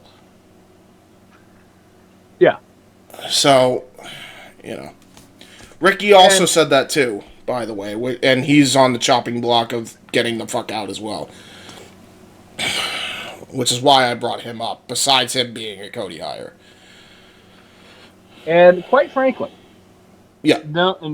Quite frankly, AEW has shot themselves in the foot in regards to the talent that they actually need. Okay? And here's another one for you, alright? The same mistake. Because Punk knew after All Out, right, that he was gone. He wanted gone then. He quit. This wasn't going to... He quit that night after the show. He quit, and he went back home. And they refused to give him his release. Now we talk about Vince McMahon holding wrestlers hostage. Okay, yeah. I think there's now a conversation that needs to be had about Tony Khan doing the same damn thing. Yep. Yeah. I don't care if he's nice about it. He does the same thing. It's bad either way. If they don't want to fucking be there, let them the fuck go. They are independent contractors. Treat them as such. Yes. Continue. They are independent contractors, and quite frankly, they deserve respect, but you'll never see it. Not with these promoters. Nope. And it is okay. How many? You know how many years Triple H had to work his way up the ladder to become one of the boys? The amount of times he had to backstab just to keep his fucking spot, even though it probably killed him inside, which everybody says, oh, he liked doing that and he enjoyed doing that. Punk even said it himself, I think. It was the culture back then. You had to do that or you were fucked. Like, and people really forget about that. They do. It was competitive. It was dog eat dog. Yes. And honestly, maybe the business was better. Maybe not. Guaranteed money. And when Punk left, guaranteed money and the same competitive nature. Okay? Mm-hmm. There's still a lot of backstabbing. I don't know why there was a lot of backstabbing, considering the money was guaranteed. Right? But, for some reason, backstabbing afoot. Right? Because they're guaranteed the money. Because you answered your own question. That's why. It's because they don't have an incentive to fucking care about the product if they're already getting paid. And that really shows a lot to me that they don't even give a fuck about the future of the industry, which is crazy because that was not their mission statement when they first started this thing. Oh, yeah. Their mission statement was categorically different when this changed the world, right? Yeah, they changed the world, all right. The world is just more or less the same. Just a lot more fucking nonsense drama. All this Punk revolution at the start of WrestleMania week. Yeah. Right. The worst between the CM Punk shit. Okay. AEW is already in a bad spot. You can't replace CM Punk. There's no one there. Okay. Yep. And AEW is in an awkward position where there's no there's no free agent big enough to sign that has star power, right? Nope. John Cena has a pretty lengthy deal with WWE. You know, who knows how many years are on that deal, right? And there was a good chance that he probably could have showed up at AEW considering he was already working with TBS when it came to Wipeout. But if there was ever a chance back then, it's died after the way they treated CM Punk, who's really good friends with John. And the only reason Cope is there is because his friends are there. Yeah, and for those who don't know who Cope is, we're talking Edge, just to clarify. But yes. Yes, the Edge is there for his buddy. Edge is there doing a retirement run for Christian. Now I think that program has concluded. And I don't know how many years are left on Edge's deal, but, you know, good on Edge. Get that bag. Yeah. Okay? Yeah. No hate the talent that go to AEW who can extend some longevity in their bank. Yes, and let us clarify, too. We have no ill will towards the talent that don't have a position of power in the company. We don't have an issue with the talent that are there. Like, even in the slightest, I think, is safe to say. Yeah. You know? But, like, you said this, and what is clear to me is this isn't even shooting themselves in the foot, Ryan. Like, they fucking literally, like, in a metaphorical sense, might as well have taken an IED to their entire fucking lower extremities and blown off one of their legs. Seriously, like, they're without a wheel right now. And it doesn't matter how many people you sign, if you don't know what the fuck you're doing with your top talent, what the fuck makes you think they're gonna give a fuck about how you particularly book a Will Ospreay or Kazuchika Okada or so on and so forth. Mercedes Moné, what have you. Yeah. You have already shown me that you are incapable of doing that with the biggest star of your fucking company at that time. You already shown me that. And not only did you show me that you're incapable of doing it, you have shown me that if they get out of line from the AEW philosophy, you'll fucking turn on them like a bad habit, which has already started happening to Mercedes Moné before she even walked foot in the door. All because she said she was open to a return to the WWE one day. And you know what? Now that we're on that subject, we are watching that exactly happen. And here's the thing, okay? That Mercedes is now catching strays. Yes. For shit that she had. Okay, what was it that? What was it? Sammy Guevara had made inappropriate remarks regarding her. Yeah, so therefore she got rid of Sammy. They have worked their shit out ages ago. Ages ago. They fucking apologized and everything, I think. Even ignoring that, okay? Yeah. Even barring that shit is worked out, okay? Yes. We have Sammy Guevara, who is a dangerous worker, who doesn't need to be there anyways, and you have Max Caster going out in support of Sammy Guevara because they're friends. Sammy Guevara made...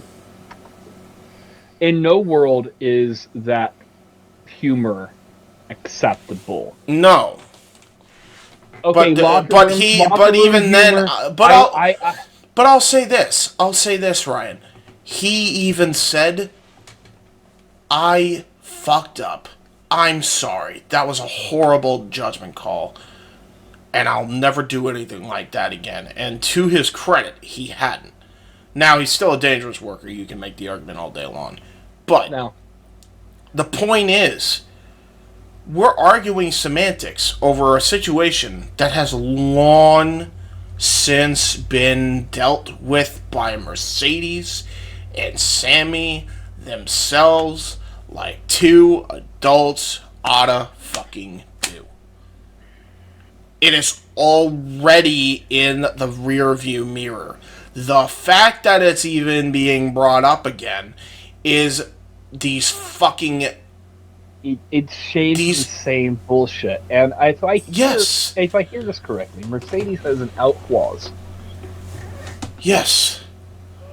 And oh man, if I'm her, I'm executing that, because if the minute they start doing the fucking shit they did with Phil, yeah, I would too. Well, Sasha, Mercedes,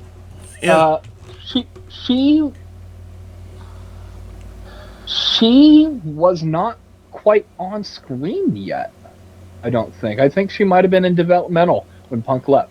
Yes, she was. Yeah. Like, I don't even think she was on NXT quite yet. I think she was still... She was still in the PC training, and Punk visited there every now and again to, like, give drills for the kids down there, I think.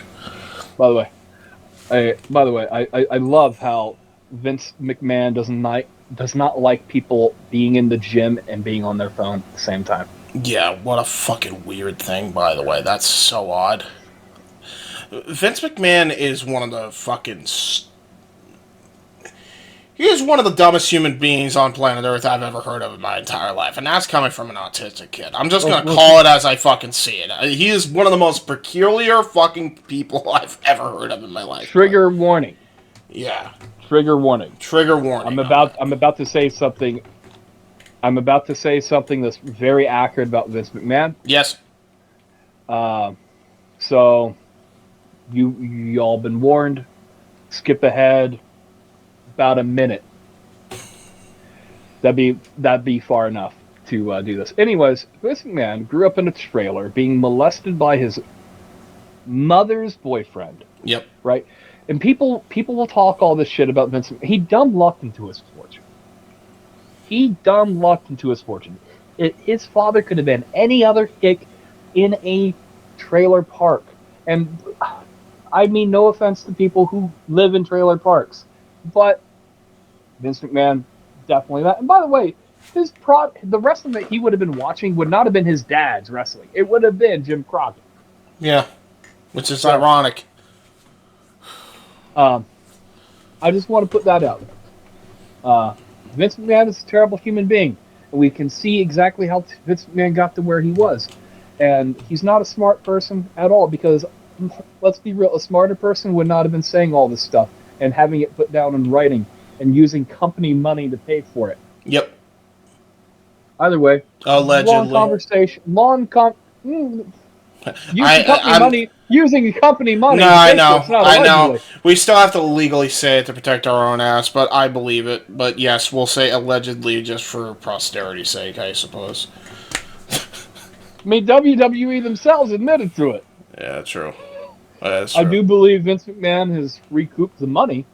Yep. Paid the money back to WWE. That don't. That's I'm sorry, embezzlement, still embezzlement, my guy. Oh, I'll just pay you back. Oh, well, sorry, I took back the $200 from the Monopoly board. It's just a Monopoly, you fucking moron. Yeah, so. I digress. Yeah. I digress, point. Yeah, well, back to the Punk thing, because but by the way, the reason why we're bringing up all these random names is because if they're willing to do the shit to Punk, going back to my point, who the fuck is to say they won't do it with other people? Look at how they treated Punk. Which goes back to what we were talking about with Punk. Yeah. And Punk returns. Punk signs his contract in the building. Dude. And walks into Gorilla. And we will eventually see all this footage that's aired. Yeah. Later. And, they really tried their best to smear Punk all the way up until that point. And when he signed on the dotted line and he walked out to a pretty shitty remastered The Cult of Personality, I'll say it. It sucks. It's not as good as the original.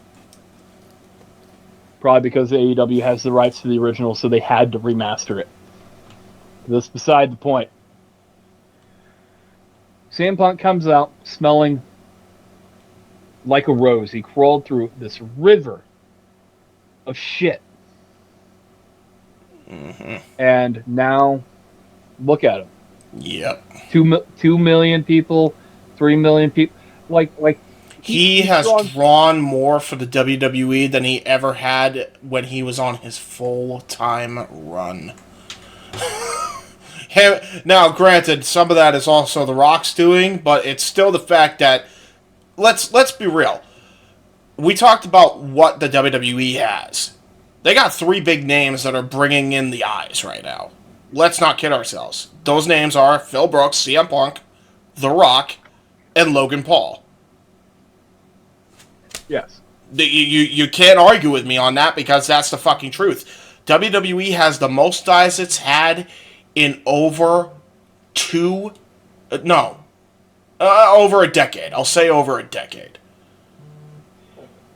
That's absurd. WWE have not pulled a 4.0 since 2016. No, but the fact that they're pulling 3.1, 3.5, in that range, Ryan, is crazy. And they're doing it weekly now. Weekly. Now, granted, it's Mania season. You can make the argument for that. But even during Mania season, these numbers were never this high for a long while. This is massive for the company. And meanwhile, AEW's numbers, you can argue semantics with me all you want. The fact is, those numbers are dwindling, and they are going down, and they are going down a slow and painful road. Warner Brothers Discovery will renew them more than likely. Yeah, because at least because they're cheap live content, as Shane said. I mean, it's obvious that they're going to re-sign them. They're not going to get the big upgrade that they think they're going to get. Well, you know what? Actually, They may not, and I'm even contradicting myself, and I'll say why, Ryan. I say that, but there's a very good chance that Warner Brothers might get bipolar with them, and I say that because they did it with fucking Rooster Teeth. I don't know if you know what the fuck Rooster Teeth is, but they were a Warner Brothers property. They just gave them the axe, like, not even a week ago. We covered it on the show, actually.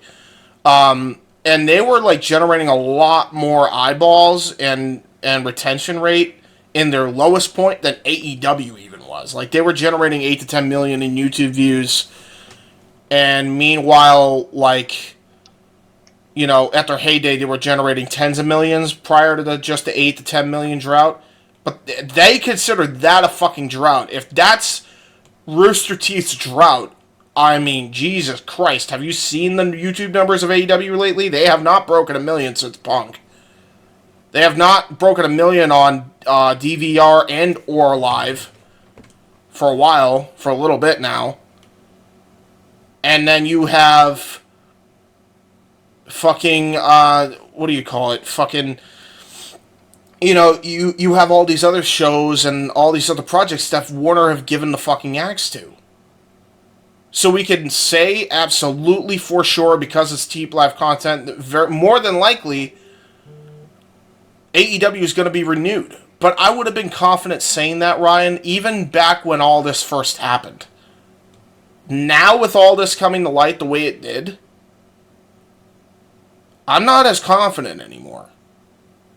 I can't tell you 100% that AEW won't get the axe. I'm not saying. I'm saying probably. Yeah. I'm saying they will probably be renewed. Right. Because what other content is there to fill this? There's a lot of content you could get. Well, you could say the same thing for Spike TV when it came to TNA Wrestling. They still gave him the boot. For petty reasons, to a degree. To be fair, yeah. Spike TV was also paying a lot of money to them. Yes. And there were conditions attached. Yep. And here's the thing. I will say this.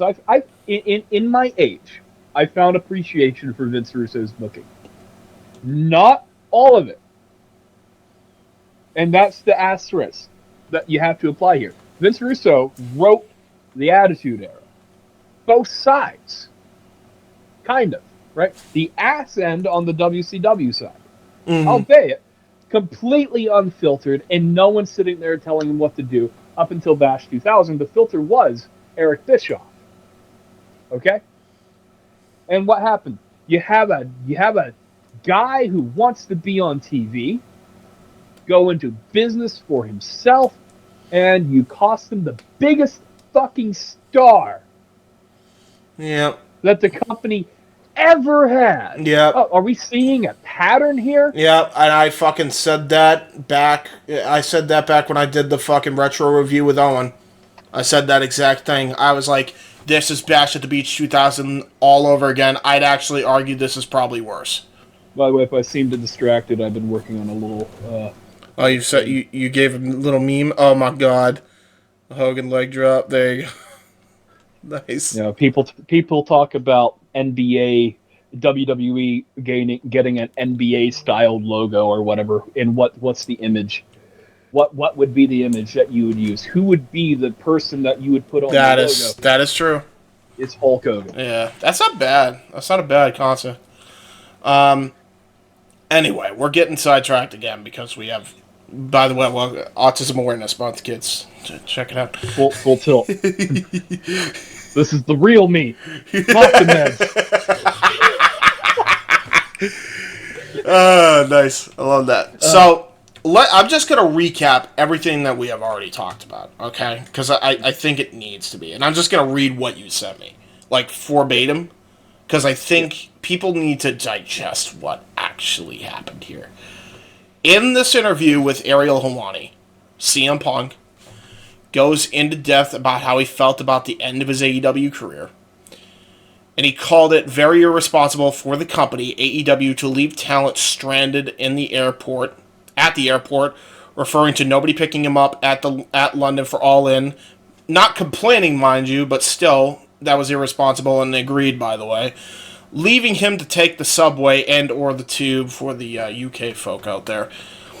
CM Punk said when he arrived in London for AEW All In, there was nobody to pick him up. But then he got on the tube and had adventure and fun, but it was still irresponsible. Punk then politely asked Jack Perry not to use real glass, but Perry had an issue because he wanted to... had an issue with it and made a comment on All In, which we have discussed. Then Jack Perry and him came to blows, and Perry was made to be the aggressor, and Punk was made to de-escalate the situation, and that's not only Phil's recounting, but also the rapper that rapped out Swerve Strickland in All In. That was also his recounting.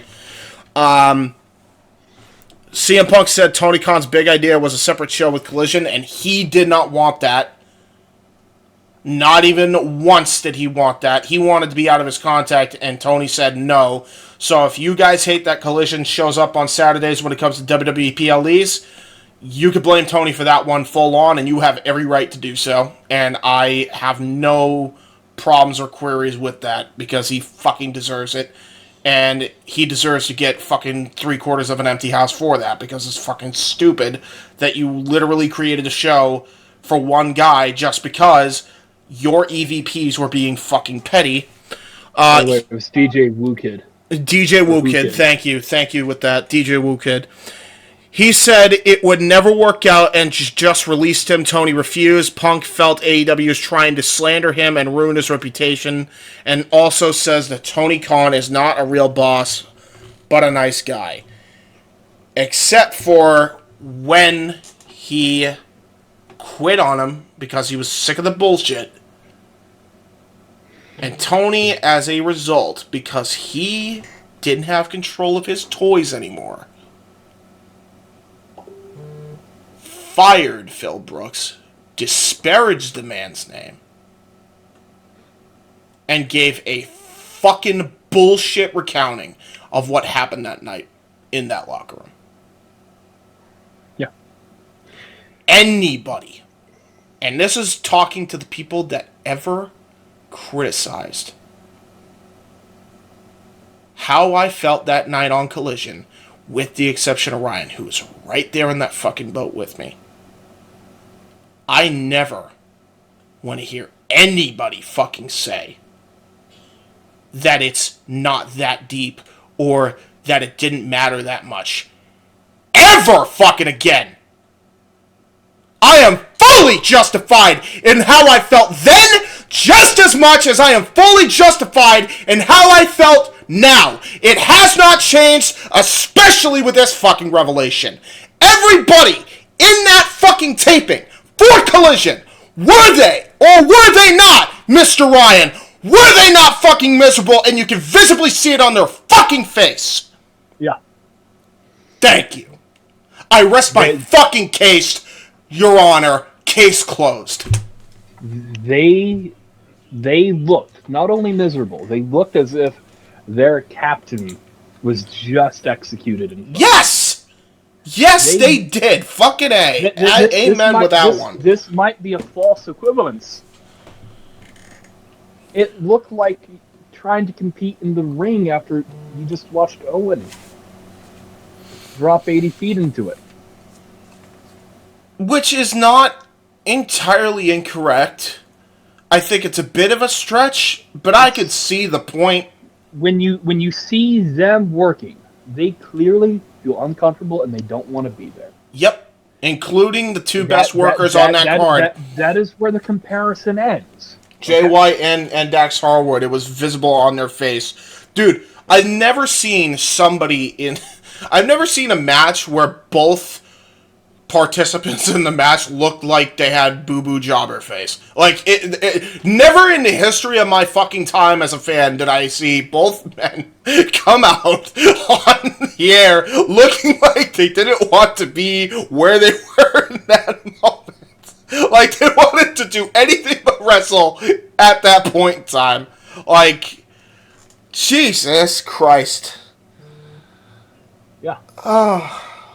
And honestly, at the end of the day, Punk's in a better place, but you know, Punk is very tongue-in-cheek in his promos. He says it best. He knows where the line is, and he knows how far he can dip his toe in the other water, right? Yeah. And this is just the fact of the matter, all right?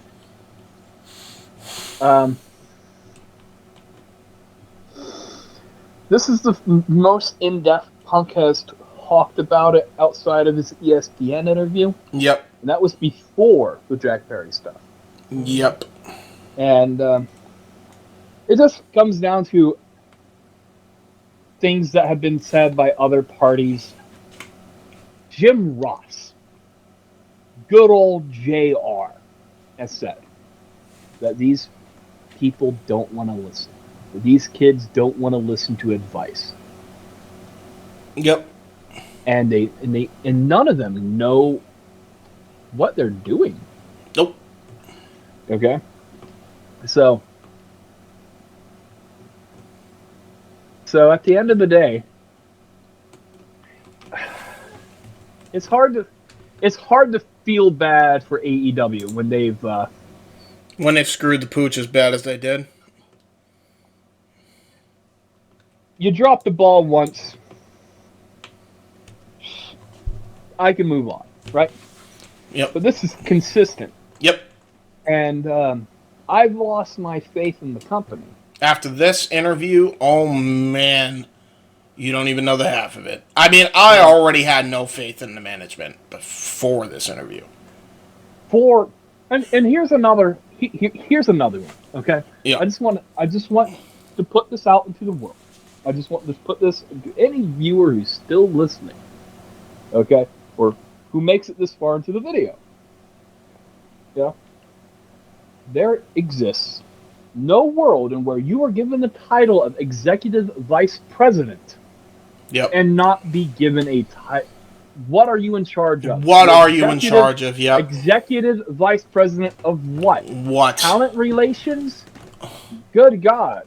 Yeah, because it can't just be the entire company. You've clearly shown that you're incapable of that. Now, looking at other aspects where this company has fumbled the ball. I know video games are hard, right? Oh my God! Have you seen the structural integrity? Oh my God! That's a fucking. Don't even get me started on how much of a disaster that is. Yeah. Like I said, the game's fun to play. It's severely lacking some gameplay. Yes, I've said that from the start. When I first saw gameplay of it, it's like you stripped away what needs to be in a wrestling game because you wanted to go back to basics.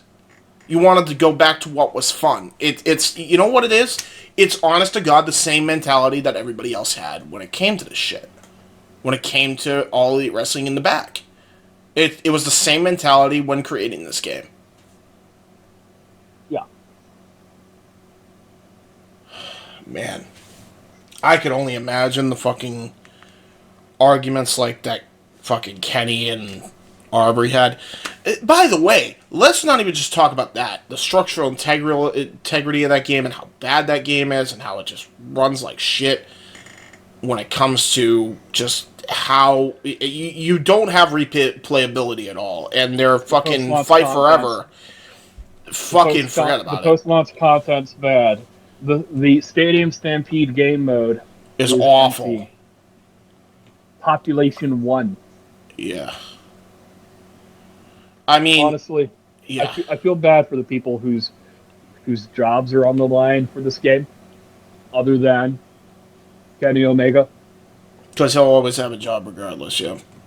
But, well, not even just that, Ryan. It's like, Arbery had a huge hand in this game. And she was probably the one that highly advocated for Punk to be on the cover. Remember, Punk was originally going to be on the cover of this. Mm-hmm. Mm-hmm. And then he was taken out. And I stand on this. By the way, I think this does need mention. It's a work the entire time, right? Until it fucking wasn't, right? Because, I'm used to, in professional wrestling, things just being works. They never tell us the full truth of anything, right? Mm-hmm. And I was convinced that CM Punk not only was CM Punk still in the game, by the way, they had no quarrel making money off his name, him being in the game. They had no quarrel selling T-shirts after he was fired. Right? Yep. There was a point in time where he was selling T-shirts for the WWE at the same time as selling the same T-shirt in the AEW. Right? It's quite ludicrous, actually. Yep. Insane.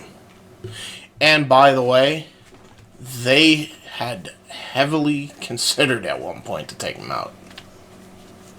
I mean, what? Like, your biggest draw of that game and you're going to get rid of him because of bullshit petty crap. You know, you want to know something? Maybe, just maybe, if CM Punk's face was on the cover of this fucking game like it was supposed to be, the game would have sold better. Yeah?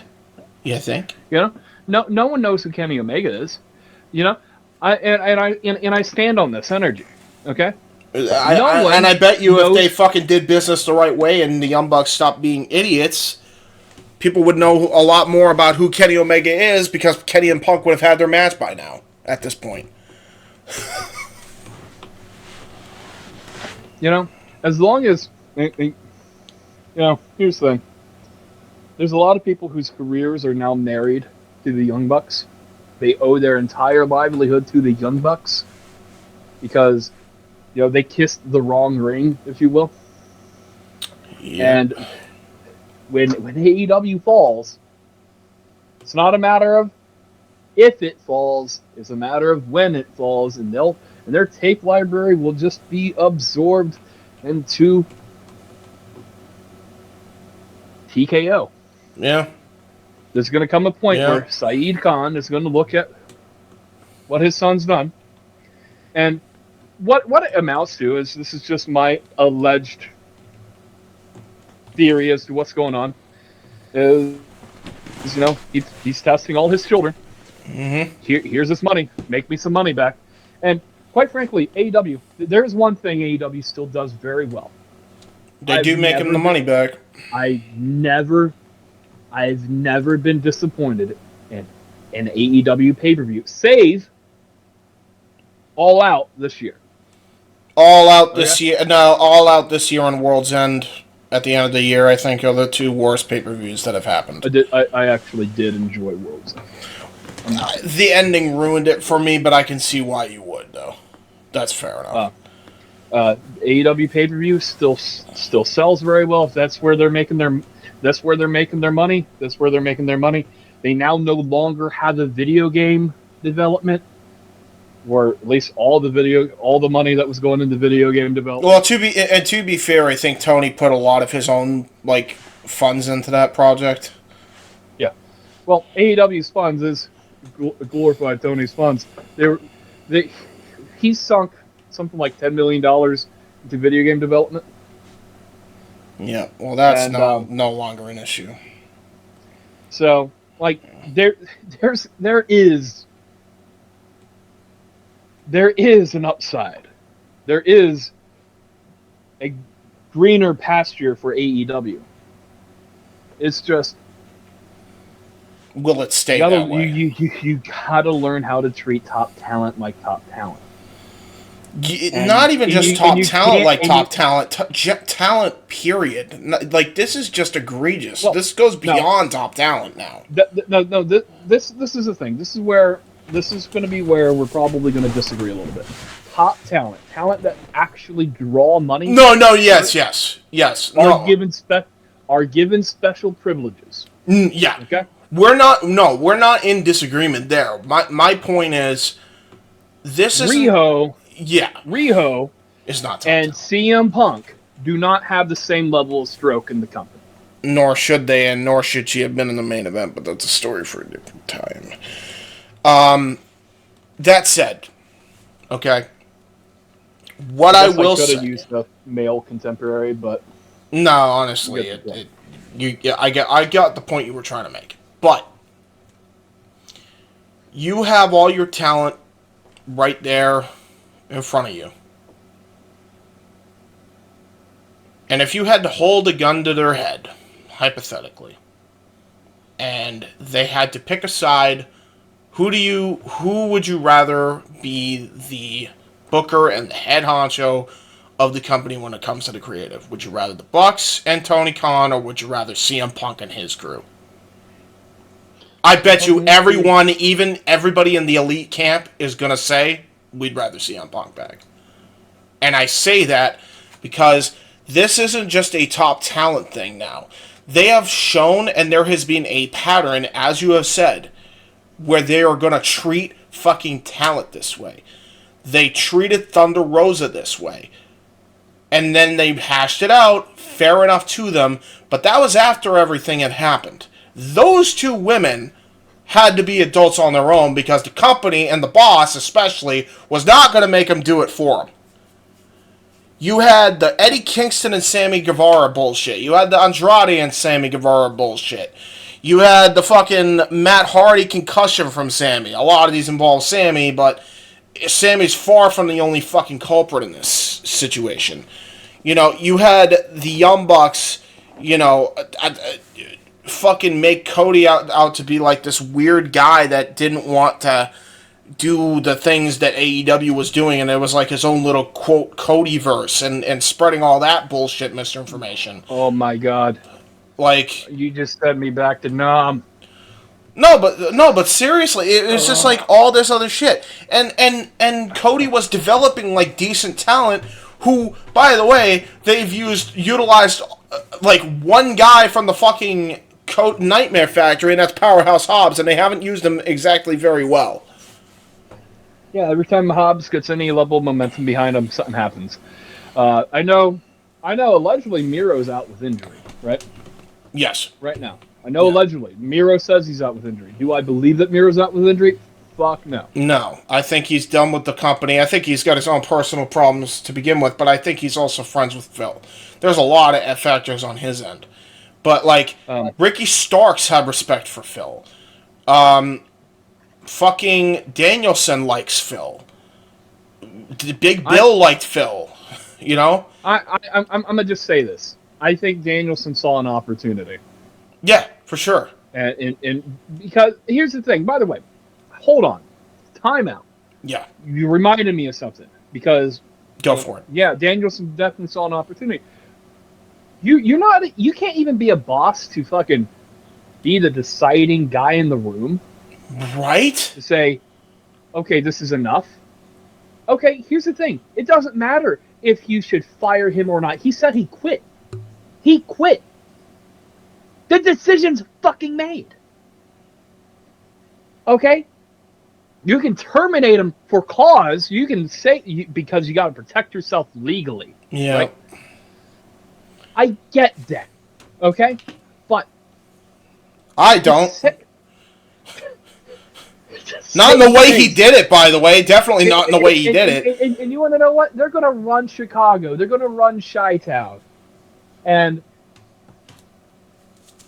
the territory's dead, brother. Yeah. Yeah. And you know, ignoring all the other reasons why the fucking attendance is in the shithole, you run the same fucking houses every 2 months. Dude, they're going to Las Vegas for Double or Nothing again. Again. They're going to Chicago 13 times this year. After they had killed off the fucking territory, all because, my parents, they fucking celebrate Labor Day there. Who gives a fuck? Who gives a fuck? You have Jeff Jarrett on the Employed. Okay. Yes. Oh my God. Don't even. Oh my God. Jeff another guy who's, by the way, another guy who's probably getting the fucking axe soon because of how they fucking treat him. I'm sure backstage. You have Jeff Jarrett, a guy who's been in the business his entire life, bred for the business, right? Decades of arena experience in handling arenas, arena relations, booking, fucking arenas. Let's be real. Here's the thing. I'm at the point. If you cannot fill a 5,000 seat arena with 5,000 people, okay? Mm-hmm. Just go back to Daly's place. Yeah. Yeah. No, I agree with you. At this point, they are now it's time TNA. it is time to pull back, and if we feel confident again in 3 years, go back on the road. Once the demand is there. We've oversaturated every market, but the problem is, you want to know something? Here's the thing, in 3 years, they'll sell out arenas again. They'll sell out arenas again for 6 months. And then they'll fucking overstay their welcome because they'll go to the same markets over and over again. And by that point, they would have probably angered more stars because of their bullshit backstage politics. More people are going to fuck off, and then more people are going to fuck off as fans. Yep. I clown TNA, I clown NXT for being warehouse wrestling. But at the end of the day, if you can't draw an arena, don't do it. Now, you're still on the road. You're still on the road 12 months out of the year because the pay-per-view. You also could do house shows easily. Their house they failed in their house shows because no one wanted to work them. Oh my god. They like literally no one wanted to work the house shows. Okay? Which is another fucking problem. You're not maximizing your fucking value of the wrestlers you have. Like, 2 nights a week at least, and you're having these guys wrestle only 1 night a week in most cases. Like, what the fuck? Okay. Now, great on the bump card, but I think you're paying people a little too much money. Yep. Because you're not getting any return on the investment. Okada. $14 million supposedly, right? $3 million across fucking 4 years, yeah.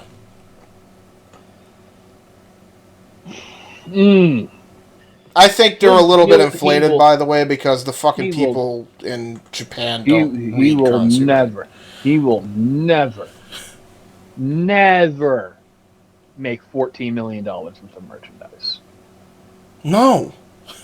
Especially with how they run their fucking ship, the way they're running it. They will spend that much money in 2 years on fake paper money with his face on it.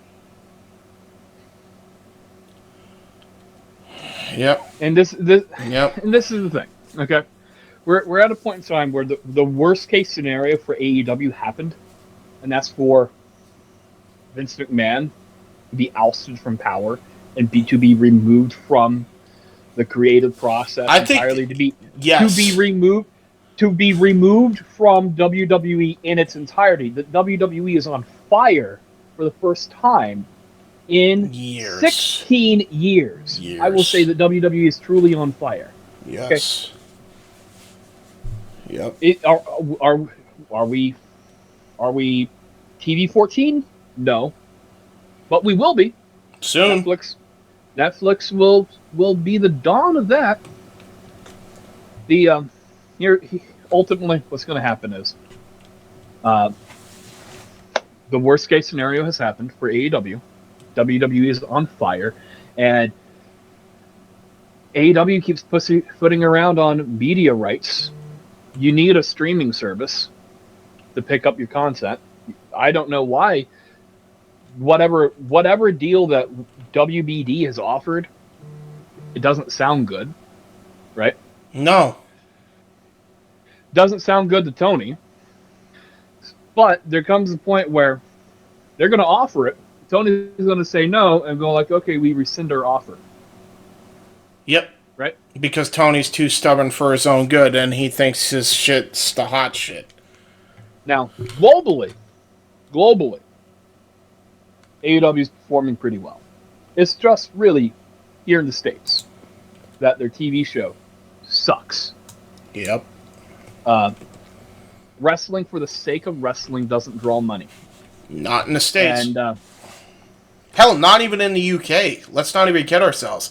You really think you're going to fucking sell out Wembley at all with the fucking way you're building this up? It's like they already given up because they barely are promoting AEW All In. And then sometimes they are promoting AEW All In because they're desperate for fucking interest now. Because they know their biggest cash cow, their two biggest cash cows, Sting and Punk, for entirely different reasons, are gone! Here's an even bigger thing.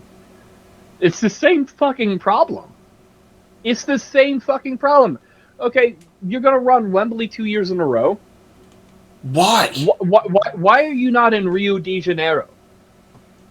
Why are you not in Mexico? I know why you're not in Mexico City. Let's be real. Well, yeah, because the fucking cartel. You're bullied out because Mexico is you're stabbed to death in the locker room, the showers. We're just talking about bringing another show in town. Okay. Well, not even just that, but like you don't want to have a show in Rio de Janeiro, but you'll have no problem with fucking Bryan Danielson and fucking Cesaro going over there. Okay. So, like you can send your talent to all these shows, and it's not gaining you any. It's not getting you any viewership. Yeah. Okay. And here's the thing. I think Santana. Is it Mike Santana? Yep. He was just on someone's podcast this week. Yeah. And he said he knew that Punk was on his way out. It was very clear that Punk was on his way out. And he said he knew when Cody...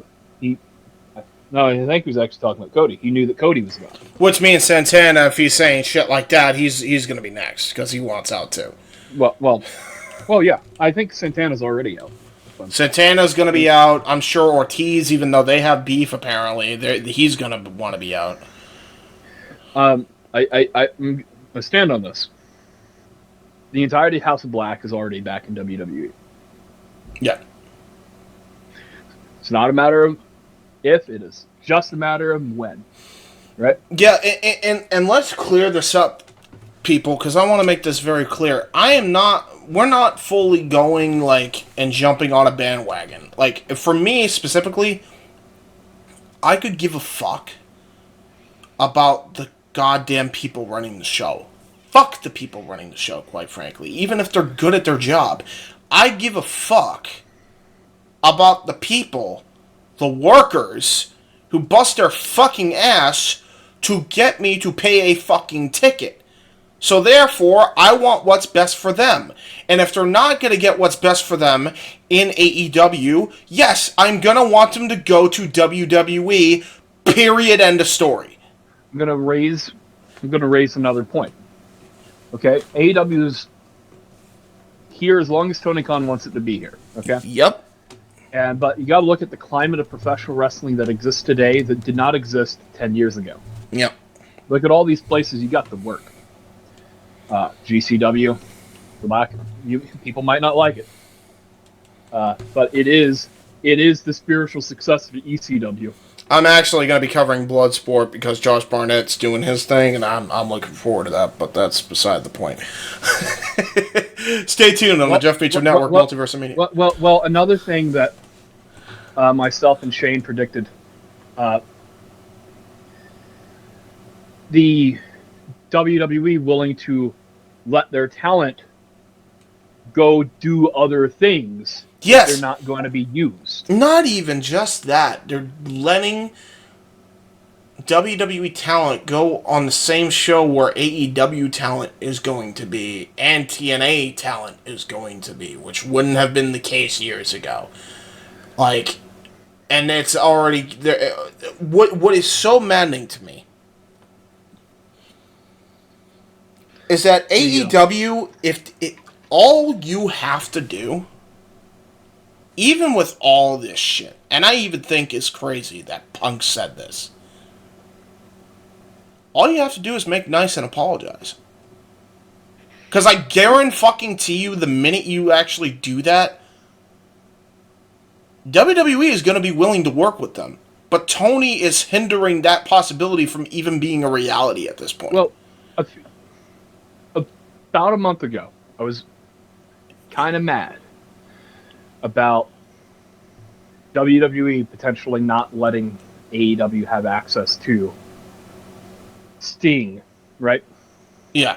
Sting tape, the Sting tape library Yeah. for the tribute video. Not that there was needed to be access to that, but some of his biggest moments are in WCW, right? There's a and Jim Crockett Promotions, and there's a massive.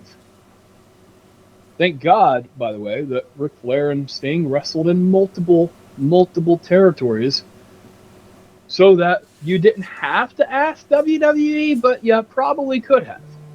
Okay. Yep. So, in fairness here, I was mad Yep. that WWE wasn't going to play ball. But then I found out that Tony Khan never asked WWE. They never asked for the legacy footage. And it's because Tony, and I think it's part of the problem, is Tony feels that they insulted his integrity and character, that he's put his pride so far to the side that, like, or so far in front and center that he doesn't give a fuck about anybody. In fact, you gotta remember this. You gotta remember this, Ryan. How long ago was that Jinder Mahal Hulk bullshit? Before the Sting shit. How long ago did that just happen? That wasn't even a month before his fucking retirement. That was before. That was like 2 months before his retirement. That was right before the Rumble. Yeah. Or right after the Rumble. So he fucking did all that bullshit, which again we covered on the JHebert side. If you want to fucking watch back the archive, and we covered it on Open Mic Night. It was a shit show. And granted, is it entertaining? Yeah, for all the wrong fucking reasons. And guess what? Half the people that found it fucking funny, guess what? Fucking 95, they're laughing at you, idiot! They're laughing at you! Nobody's gonna give a fuck and they're not gonna tune into your show! They don't care! You fucking dweeb! You're okay. So I wanna raise this point. There are 3 million US based wrestling fans. Yes. That have not tuned out of the product. No. They want and AEW have 600 to 800,000 of them. Yes, that's okay. And that, by the way, to be fair, that is just what Nielsen recollects. I'm sure it's a little bit more, but it's not where it should be. No, especially nowadays. It's a million as far as advertisers is concerned. But when you are 2/3 less than the opposition, you're no longer. You're not even a challenger brand at this point. You're just. If it wasn't for Warner Brothers Discovery, right now, AEW be getting the same views that TNA gets. Yeah. Okay.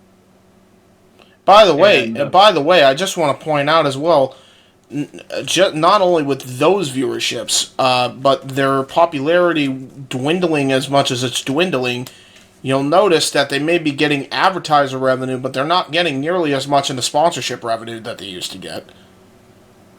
They may have done State Farm since, like, maybe once or twice, but I can barely fucking remember it. When was the last time they've been on fucking DraftKings? You got car insurance, house insurance.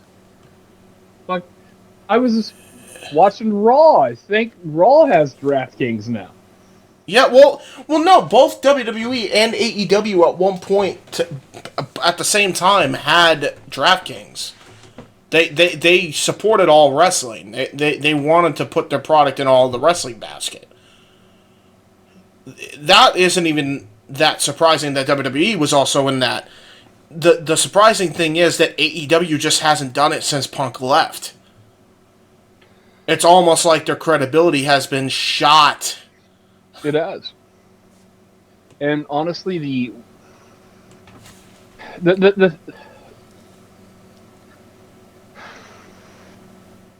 know who I feel bad for. I don't feel bad for Tony. I don't feel bad for CM Punk. Mm-hmm. I feel bad for Cody Rhodes. Yeah, because he started this whole thing, man. Now, Everybody's gonna fuck off and leave and go to the WWE after this. And honestly, good. Because the workers should be getting way better treatment if they do. And that'll be the main reason why people fuck off and leave. And at the end of the day, because it's been a pretty lengthy conversation. Yeah. We've covered many branches of this. Yeah. It's a giant tangle. Honestly, this is like trying to untangle a giant ball of yarn. Yeah. And yeah, you ain't kidding. While trying not to tangle more. You know, getting your dick stuck in a Chinese finger trap.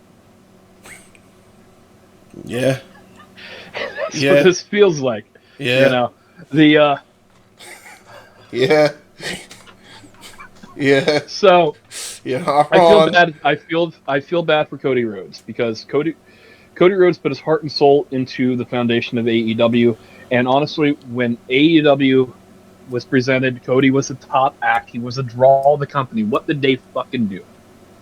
Now, Cody will say it was his decision to not put the title on himself. I disagree, and none of that, especially after everything I heard from Punk's mouth. I'm honestly convinced that it was all the Elite's decision, Cody included, and Cody kind of went with the crowd in that aspect.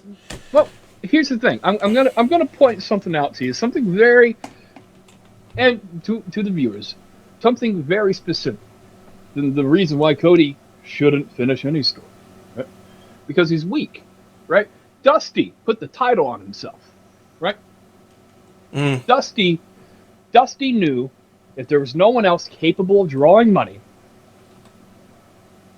Dusty had to be the guy. Okay, let's be real here. Cody's comparable to Dusty. He no Cody Rhodes, no AEW. Okay. Yep. Cody Rhodes is responsible for Tony Schiavone.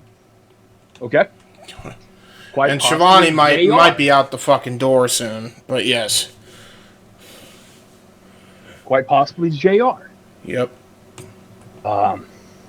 We know all the hires that he brought in. We know that he was the reason why him and Kenny are the reason why Jericho came in. But, you know, there comes a point where Cody Rhodes probably should have been the guy to beat Chris Jericho. Yep. For the title. He came in, it's hot. Did he need to beat him now? Probably not. And honestly, there was a way for him still to become AEW World Champion. Even through that stupid fucking storyline. Because you know what his dad did? Midnight Rider. Could have easily did that. You know? It's funny because I feel like if Dusty was alive today, he would have told him the same shit. Yep. And is what it is. Don't make friends with don't make friends first. Make business partners, and the friends will come after. Make money, then make friends. Which Punk literally said in this Ariel Helwani interview, which is ironic. But, you know, people hate it. Right? I remember watching... I remember thinking... There's no way CM Punk's going to debut at Survivor Series. There's no way. I'm sitting there watching it, and they honey-dicked me with the fucking... with the copyright card, logo card. Yeah. At the bottom of the screen. Triple H is notorious for doing that, and that's the first time he did that in a while. That music hits. He comes out. See, Seth Rollins. You know the best part about this is, okay? Seth Rollins on screen has heat with CM Punk. Every time you hear him talk, he's talking shit about CM Punk. You want to know something? They're making money off of this AEW bullshit. Yep. And that's something that the Bucks are failing at doing. They're trying to make money off of it, but they're failing at it. And They are doing it the ass. late. It's way too late. You should have done it while the guy was in the company. And if you have a opportunity, first off, and that brings me back to my main point that I was going to make, which thank you for reminding me. If Tony can get the bucks out of his ear, his head out of his own ass, and his face away from that goddamn Twitter, he will be fine in doing business with the WWE. You need to do those things. That's never going to happen now. I'm not convinced now. Because he's made it evident that he's not willing to listen to anybody that doesn't kiss his ass. He's made it apparent with Eric Bischoff. He's made it apparent with Jim Cornette to a certain extent, even though I think he takes shit way too far. He won't listen to JD. There are times he won't listen to Chris Van Vliet. There are times he won't listen to Maven. I've seen him criticize him. He won't listen to anybody in the IWC that may have a justification or a good opinion of the business or what. They just won't listen. He won't listen to any criticism. He won't listen to anything.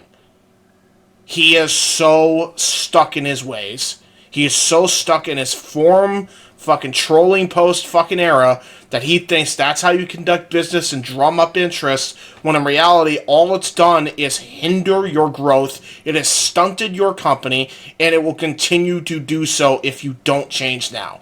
And I don't think he's willing to change. And that's why WWE won't do business with them. That's why The Rock is fine with not doing business with them right now, even though he said he was a fan of what they were doing before all this bullshit He was a fan of happened. what Cody was doing. He was a fan of every thing that they were doing that wasn't involving damaging their brand. Why on God's green earth at that point would you then say, I'm going to do anything for the best for business?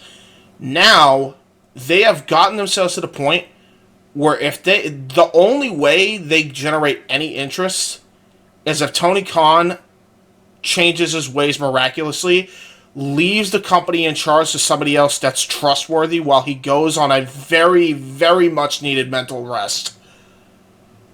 And then the WWE will fucking do business after he comes back, because then you actually have an opportunity to right that fucking wrong and do business with CM Punk as a joint show. If not more than just a joint show. A mega show with multiple companies involved. That's never going to happen with Tony Khan being the way he is. And he's made that more than abundantly clear now. Like, I've completely said fuck the idea now. Like, if I'm a company, and if I'm an owner of somebody, I'm a fan that had an opportunity that could have worked for AEW at one point because of my resume on the video editing. I easily could have gone to AEW. I had a door right in my fucking lap, and I could have gone at any point in time if I wanted to. I don't even want to fucking go for free. I don't want to go to any of their shows. I don't even want to go and work for them. Because the fucking backstage environment, the fucking booking, the fucking philosophy in that company is so fucking bad. And this is why you are a laughingstock on the IWC, because it is so easy to fucking point out that you are not listening to the core audience that is telling you, hey, you fucking idiot, get off your phone, get your head out of your ass, and stop listening to your fucking children that think they know what's best for the business when they are only in it for themselves and they couldn't give a fuck less about your company. Yes.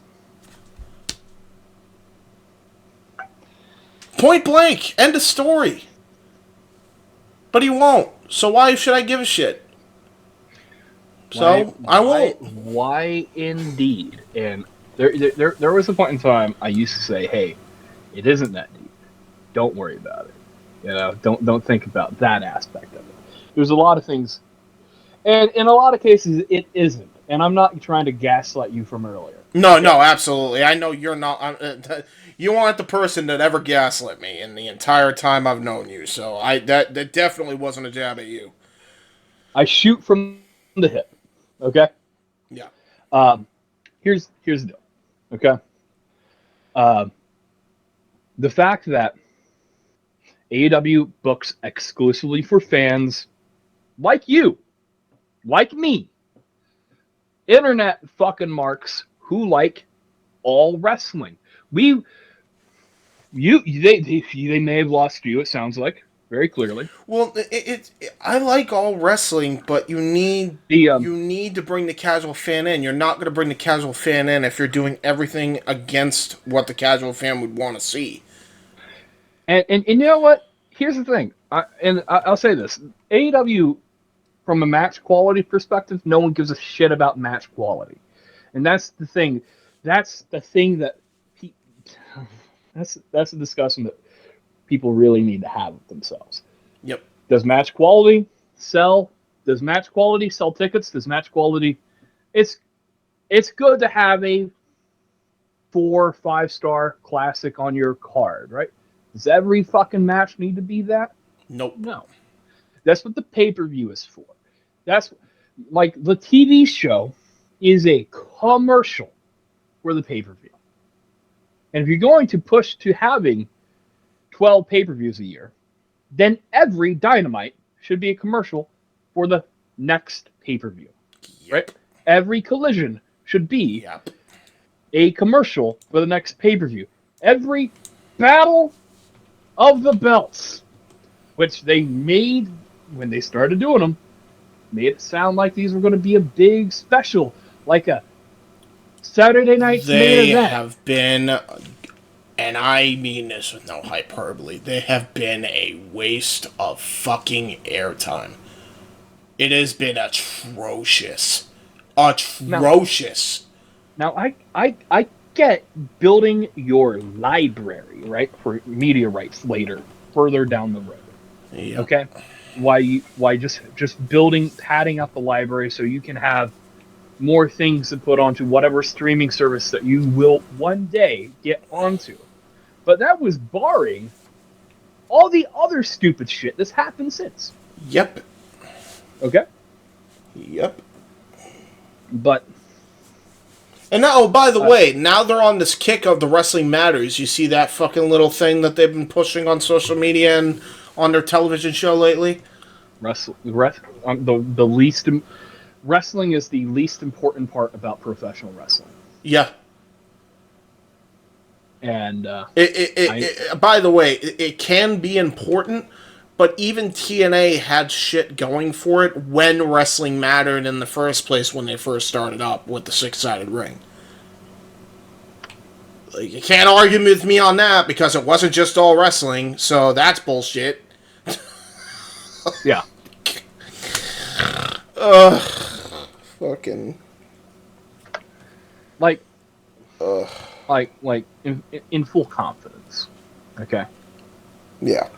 In full confidence of the situations that in the situation that we have been provided.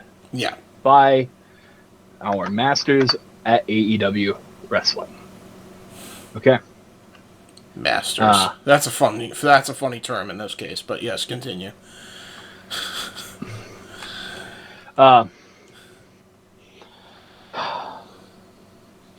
They have provided nothing to the casual fan for 2 years. Okay? When CM Punk was champion, they were still running 999,000 viewers. They were still averaging the million. Yes. They were still averaging that million, right? And the CM Punk, and I'm going to say this, he was the last to draw professional wrestling. Okay? It doesn't matter if you have Brian. Brian ain't going to draw you no money. And by the way, what's funny is that's not even the case now because everybody involved in the fucking Cody Roman storyline is now drawing money. So, and you know why? Because the people that could draw the money and drum up interest that they brought in, like CM Punk, like Logan Paul, and like Dwayne Johnson, have now been, guess what? Followed up with something that the casual fans can fucking sink their teeth into later! What a concept! Oh my god! Yeah. Fucking so crazy! What a shock! You've actually produced something that the casual fan is, like, wasn't expecting after you bring them something that they already wanted, and all of a sudden, they care, and they want to see more. They want to see more. AEW did not get with that program in the fucking slightest, dude. They didn't get it when Cody was there, and they damn sure didn't get it when Phil got there. And I doubt you they're going to get it while Ospreay's here. Ospreay ain't gonna matter for this fucking company. And he won't matter. But I guarantee you he shares a lot of the same fucking philosophies that those other two did. But... And it's very obvious with the way he's selling his match with Bryan Danielson. He's the only one that's selling a fucking match properly coming up for fucking Dynasty this week. I forgot Dynasty was even a thing. Dude, the only match that's actually had proper build and proper interest has been Will Ospreay, because Will Ospreay's been a machine on the mic. Probably one of the most underrated fucking talkers, Conor McGregor-esque, I'll even say, since Conor McGregor. Seriously. Like, and this guy has nothing to show for it, because everything else that this fucking moron, idiot, fucking haphazard, fucking Ritalin-addicted fucking moron books on this show... He's not building like fucking Ospreay and Bryan. And even then he's fucking that up, because every time Will Ospreay cuts a fiery promo, Danielson barely responds! What are we doing here? You know, here's... You don't... Am I wrong, though? Am I wrong with my assessment on that? You're not. Okay. You're not wrong. Thank you. Here's the thing. I'm a massive Samoa Joe fan, right? I will watch Samoa Joe wherever he goes. And Yes. The sad part is I have to watch AEW to watch Samoa Joe right now. And in fairness, there's a lot of guys there right now who wouldn't be there if they knew this Janelle Grant stuff was coming out. And what's funny to me is that there are people there that could be the future of the company if you built it right and don't focus on the bullshit from September, by the way. That's the thing that infuriates me. It's like, you got Swerve there. I even like Hangman now, because Hangman was willing to do business after he initially fucked up. You know, that fucking shit's been great. You know, you have that going on. You have fucking Ospreay. You have Okada. Him and Kingston, I'm sure, are going to tear it the fuck up. You got, right now on Death Before Dishonor, you're going to have fucking Mark Briscoe and Eddie Kingston, and Mark Briscoe is going to have a great fucking feel-good moment, and you know it's going to be a fucking great story they tell in the ring. They had like a week to build that up, by the way, and it's already the most fucking hyped up thing about the show, because Tony's done such a piss poor job at it lately. Like, but there are things there. Tony does? Yeah, exactly. But there are people there that I like, that I want to see, that I'm going to see, that you and I are going to want to pay to see. Samoa Joe, Eddie Kingston, fucking Mark Briscoe, Will Ospreay, Okada, for fuck's sake. Like, there are people there that we could sink our teeth into. Hell, even Mercedes. Fucking hell. Goddamn Willow Nightingale, she shows potential. God damn it. We care about these people.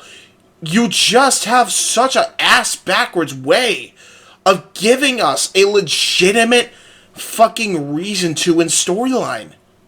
And that's what the people have the biggest fucking problem with. It's been the thing that's plagued this company since day one. They did not get with the program of the Codys and the Punks, and now I'm sure the Ospreys and the Okadas, and they fucking won't. They fucking won't. They haven't. And that's what's going to fucking be the undoing of this company. And at the end of the day, if that's what they care about, fuck them then. As long as the fucking athletes are getting paid, then. Whatever. You know, as long as Tony's a nice guy, he's paying a lot of money. It's stupid money to be spending. Yep. Because I don't know. Did they pay? I wonder if they paid fucking CM Punk $14 million. Exactly. And even then, like, if they did pay him $14 million in that time, they damn sure didn't get their return on their investment because they shot themselves in the leg before he could. Imagine surgically removing your own. Dude, Go nuts. Seriously, yeah. Yeah, dude, it's like fucking Saw, dude. They're sawing off their own fucking leg. They're without a wheel. Like, if I was Tony Khan, like how I said it earlier, it's time to restructure. It's time to take this back to Daly's place, and focus on making the product better. And once you get back to that point, you got it. You got facilities. Build a facility. Build. You could fucking use Daly's place and you're fine at this point. I think that is their facility at this point. Just use that. It is, but they book it out to other things, right? So they might not have the luxury of doing it, right? Dude, it was the best roster at one point ever assembled, and they still have one of the best rosters ever assembled, and it doesn't even mean anything. The roster itself is really good. I'm not taking anything away. I'm not taking anything away from the roster. It's the best tag team division on this planet, arguably. Yes. The best women's division, if you let them. Yes. You have the best if you singles. book it right too, by the way. Best singles, best fucking trios. I can't name other trios that draws this good. Swerve and Hangman can wrestle for forever. Yeah. And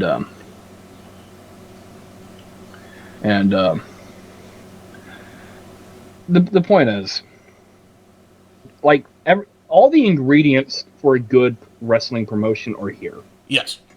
They're still here. There's been a lot of shit talking on it. It was not for fucking nothing.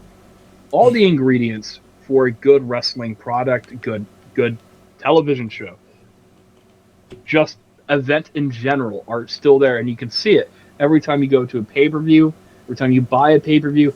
I never feel, like I said, save all out, and that was not because of the brawl out bullshit. Okay, maybe partly so is the brawl out bullshit. Okay, that was because of how they handled everything after the brawl out shit. Save all out 2023 because it had to immediately follow up All In, which All In was my favorite card AEW's ever put on. Okay, and they'll never get anything close to that again. By the way, not without they're doing it. Not until they go somewhere they've never gone before. Nope. You know?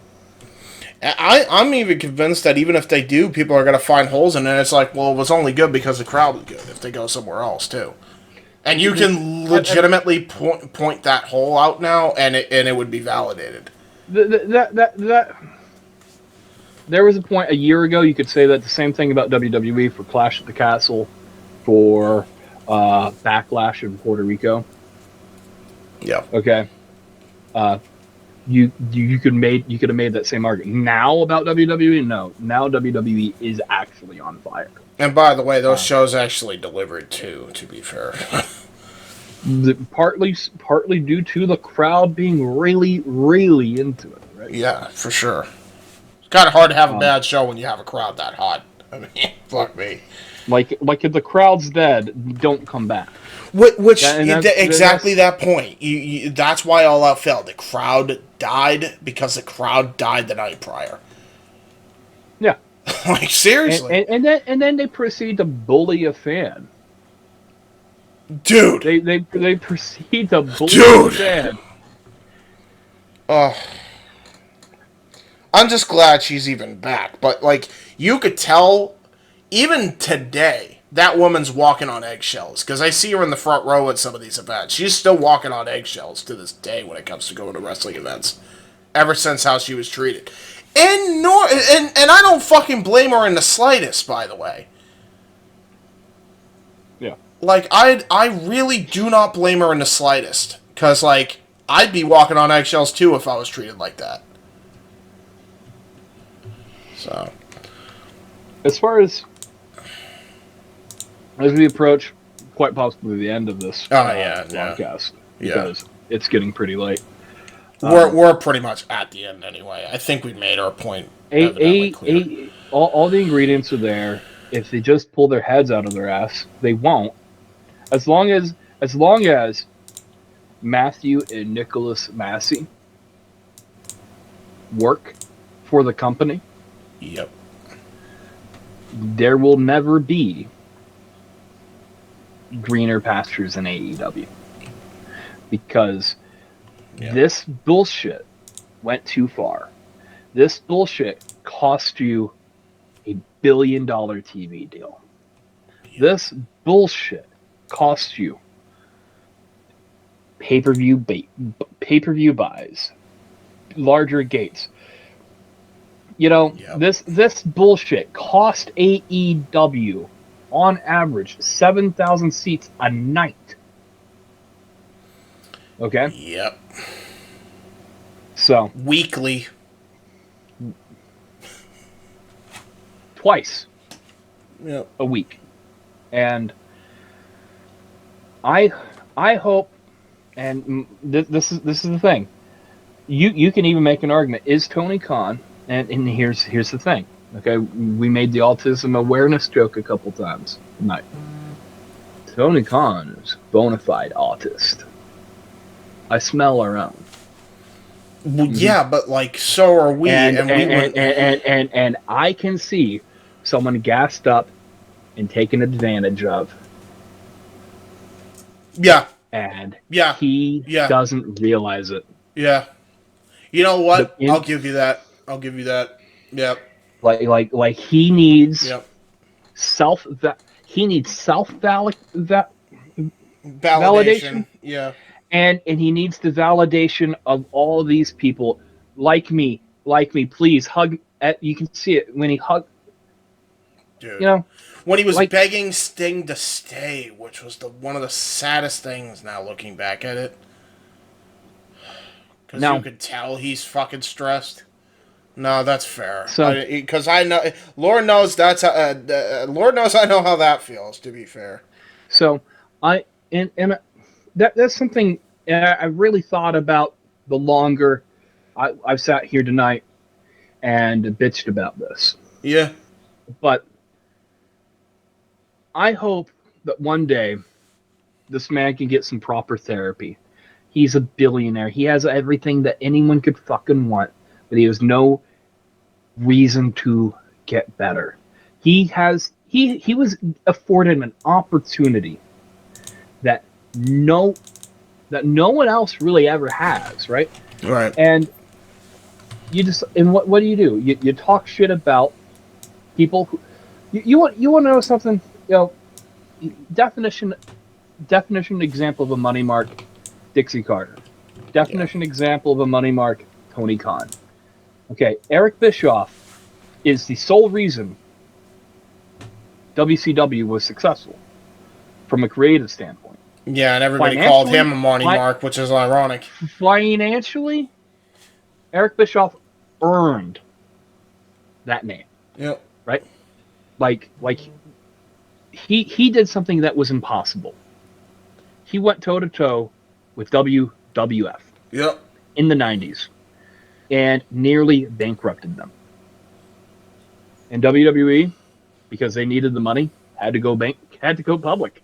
They needed the infinite resource of going public to really get themselves out of their hole. Yeah, even when they were beating them on a nightly basis, they were still kind of struggling until they did that. Yeah, and what's hilarious is, to add to your point, and then you could continue.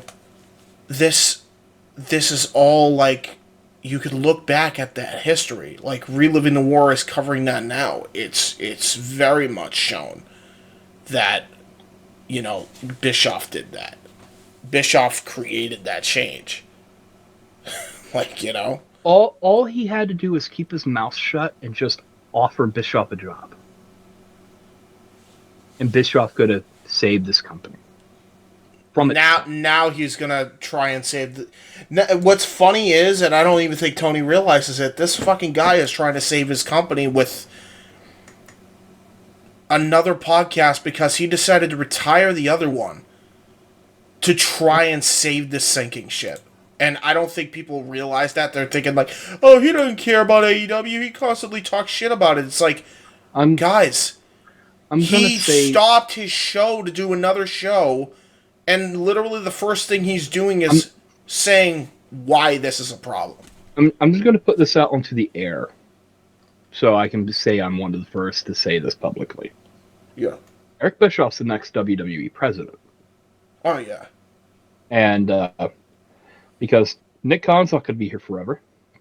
No. Okay, he's a merger and acquisition guy. You know, he's been dicking around WWE for a while, mind you. But eventually you need someone more qualified for the job. There's no one more qualified for it than AEW. And I'm going to paraphrase this because I don't exactly remember his exact words.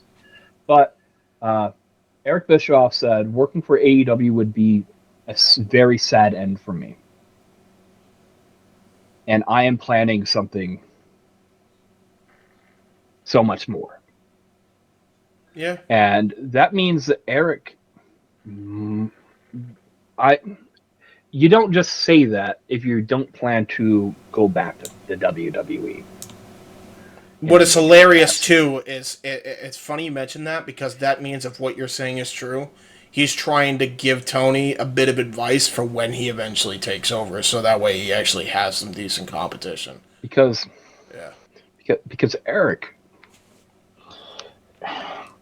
will put the death nail in this, right? Oh, yeah. Vince tried, and Vince failed. And honestly, here's the thing. AEW also kind of lost his edge because it stopped needing to be good. Because it was competing against WWE. Not direct. It wasn't Monday Night Raw. It was NXT. But it was competing against the WWE machine. And the WWE machine did push them to be better. And WWE finally moved NXT off to another program. And NXT was able to rebuild, rebrand twice, and rebuild better. And AEW has crumbled to pieces.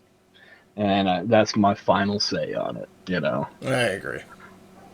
I think my final say to really wrap this up, and then we'll get out of here with some plugs, is like, if y'all want to know why I decided not to try and join the wrestling industry as a creative head or a television guy or anything, you look no further than how AEW handled Phil Brooks. Seriously.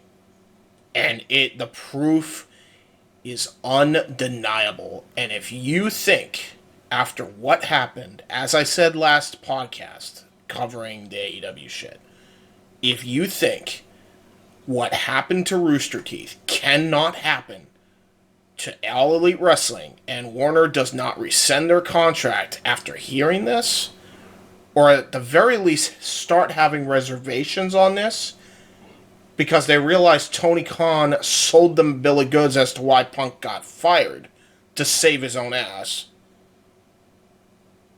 Dude, you're in a goddamn fantasy land. I do have one more thing, actually. Go for it. It's gonna be very fun over the course of the next couple days. And we'll talk about it. Oh yeah. AEW is going to respond.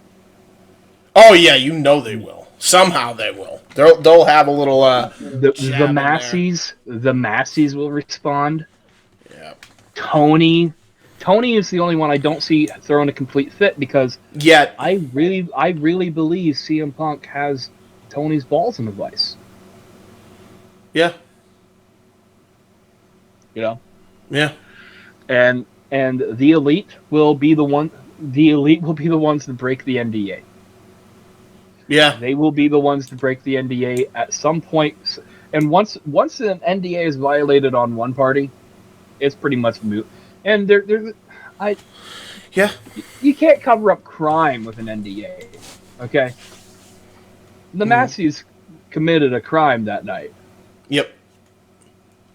And if an NDA is covering up crime, we got a bigger problem, as we saw with Vince, by the way. Yeah. So this is what it is, and hopefully Tony don't find himself in another, billionaires in professional wrestling. The only good billionaire in professional wrestling was Ted Turner. Yeah. And how ironic is this? He could have been up there. Sign the bill. All he did was sign the bill, and had faith in the product. Yeah, he did. Yeah, I think that about covers everything. Honestly, I mean, I'm ready to put a bow on this entire fucking thing. There is no more that needs to be said. We know the undeniable truth now. It's clear as fucking day because he's the only one without an NDA, and he had a fucking rapper that had nothing to do with this industry to back him up. And it is not looking good in AEW's favor. That is it. You can undeniably be a fan of AEW. It don't change the facts of the goddamn case. So therefore, I say, case closed. And you just lost the game. Yeah. Seriously. Yeah. Amen to that. Any plugs you want to get out there before we get the hell out of here? Since you are a guest on my show, my friend. No, I got no plugs. Really, you're not doing it? You're not doing the fucking brand anymore? The brand no. I am not building. I'm not building that at this point. Okay, fair enough. I got a TikTok that I kind of. Well, yeah, fuck it, man. Incoherent ramblings. Yeah, fuck it, man. Promote that. And so if anyone's interested in hearing the incoherent ramblings of an autistic wrestling fan who happens to like Power Rangers, follow me at Power Rangers Unhinged. Hey, you know what? You and Dattila would be great friends. And listen, if you guys also like to hear the ramblings of an autistic kid, Happy Autism Awareness Month, that'll be the theme of the show. You guys can check me out on YouTube. So there you go. And I'll get into my own plugs after I adjust something here. So give me a second because I got to pause. But ladies and gentlemen, as I said, you can check out some of the content that is coming up on the JHebert side of things. The JHebert Studios, if you will. Go and check out the Open Mic Night Karaoke Night. That was a fun night where, the boys and I just kind of fucked around and had a goofy time with some karaoke and singing some wrestling themes. We just absolutely lost our shit. You want to see chromosomes die? That's where you go. Noah hits his head because I fucking broke his brain. That's how bad it gets. But also, if you want to check out something super serial, check out my uncle's documentary, 1 in a Million. By this point, hopefully it would be out. If it's not out by now, it will be out in a week or two, so be on the lookout. And until next time, ladies and gentlemen, we will see you on the JHebert side. Peace out, everyone. So much more.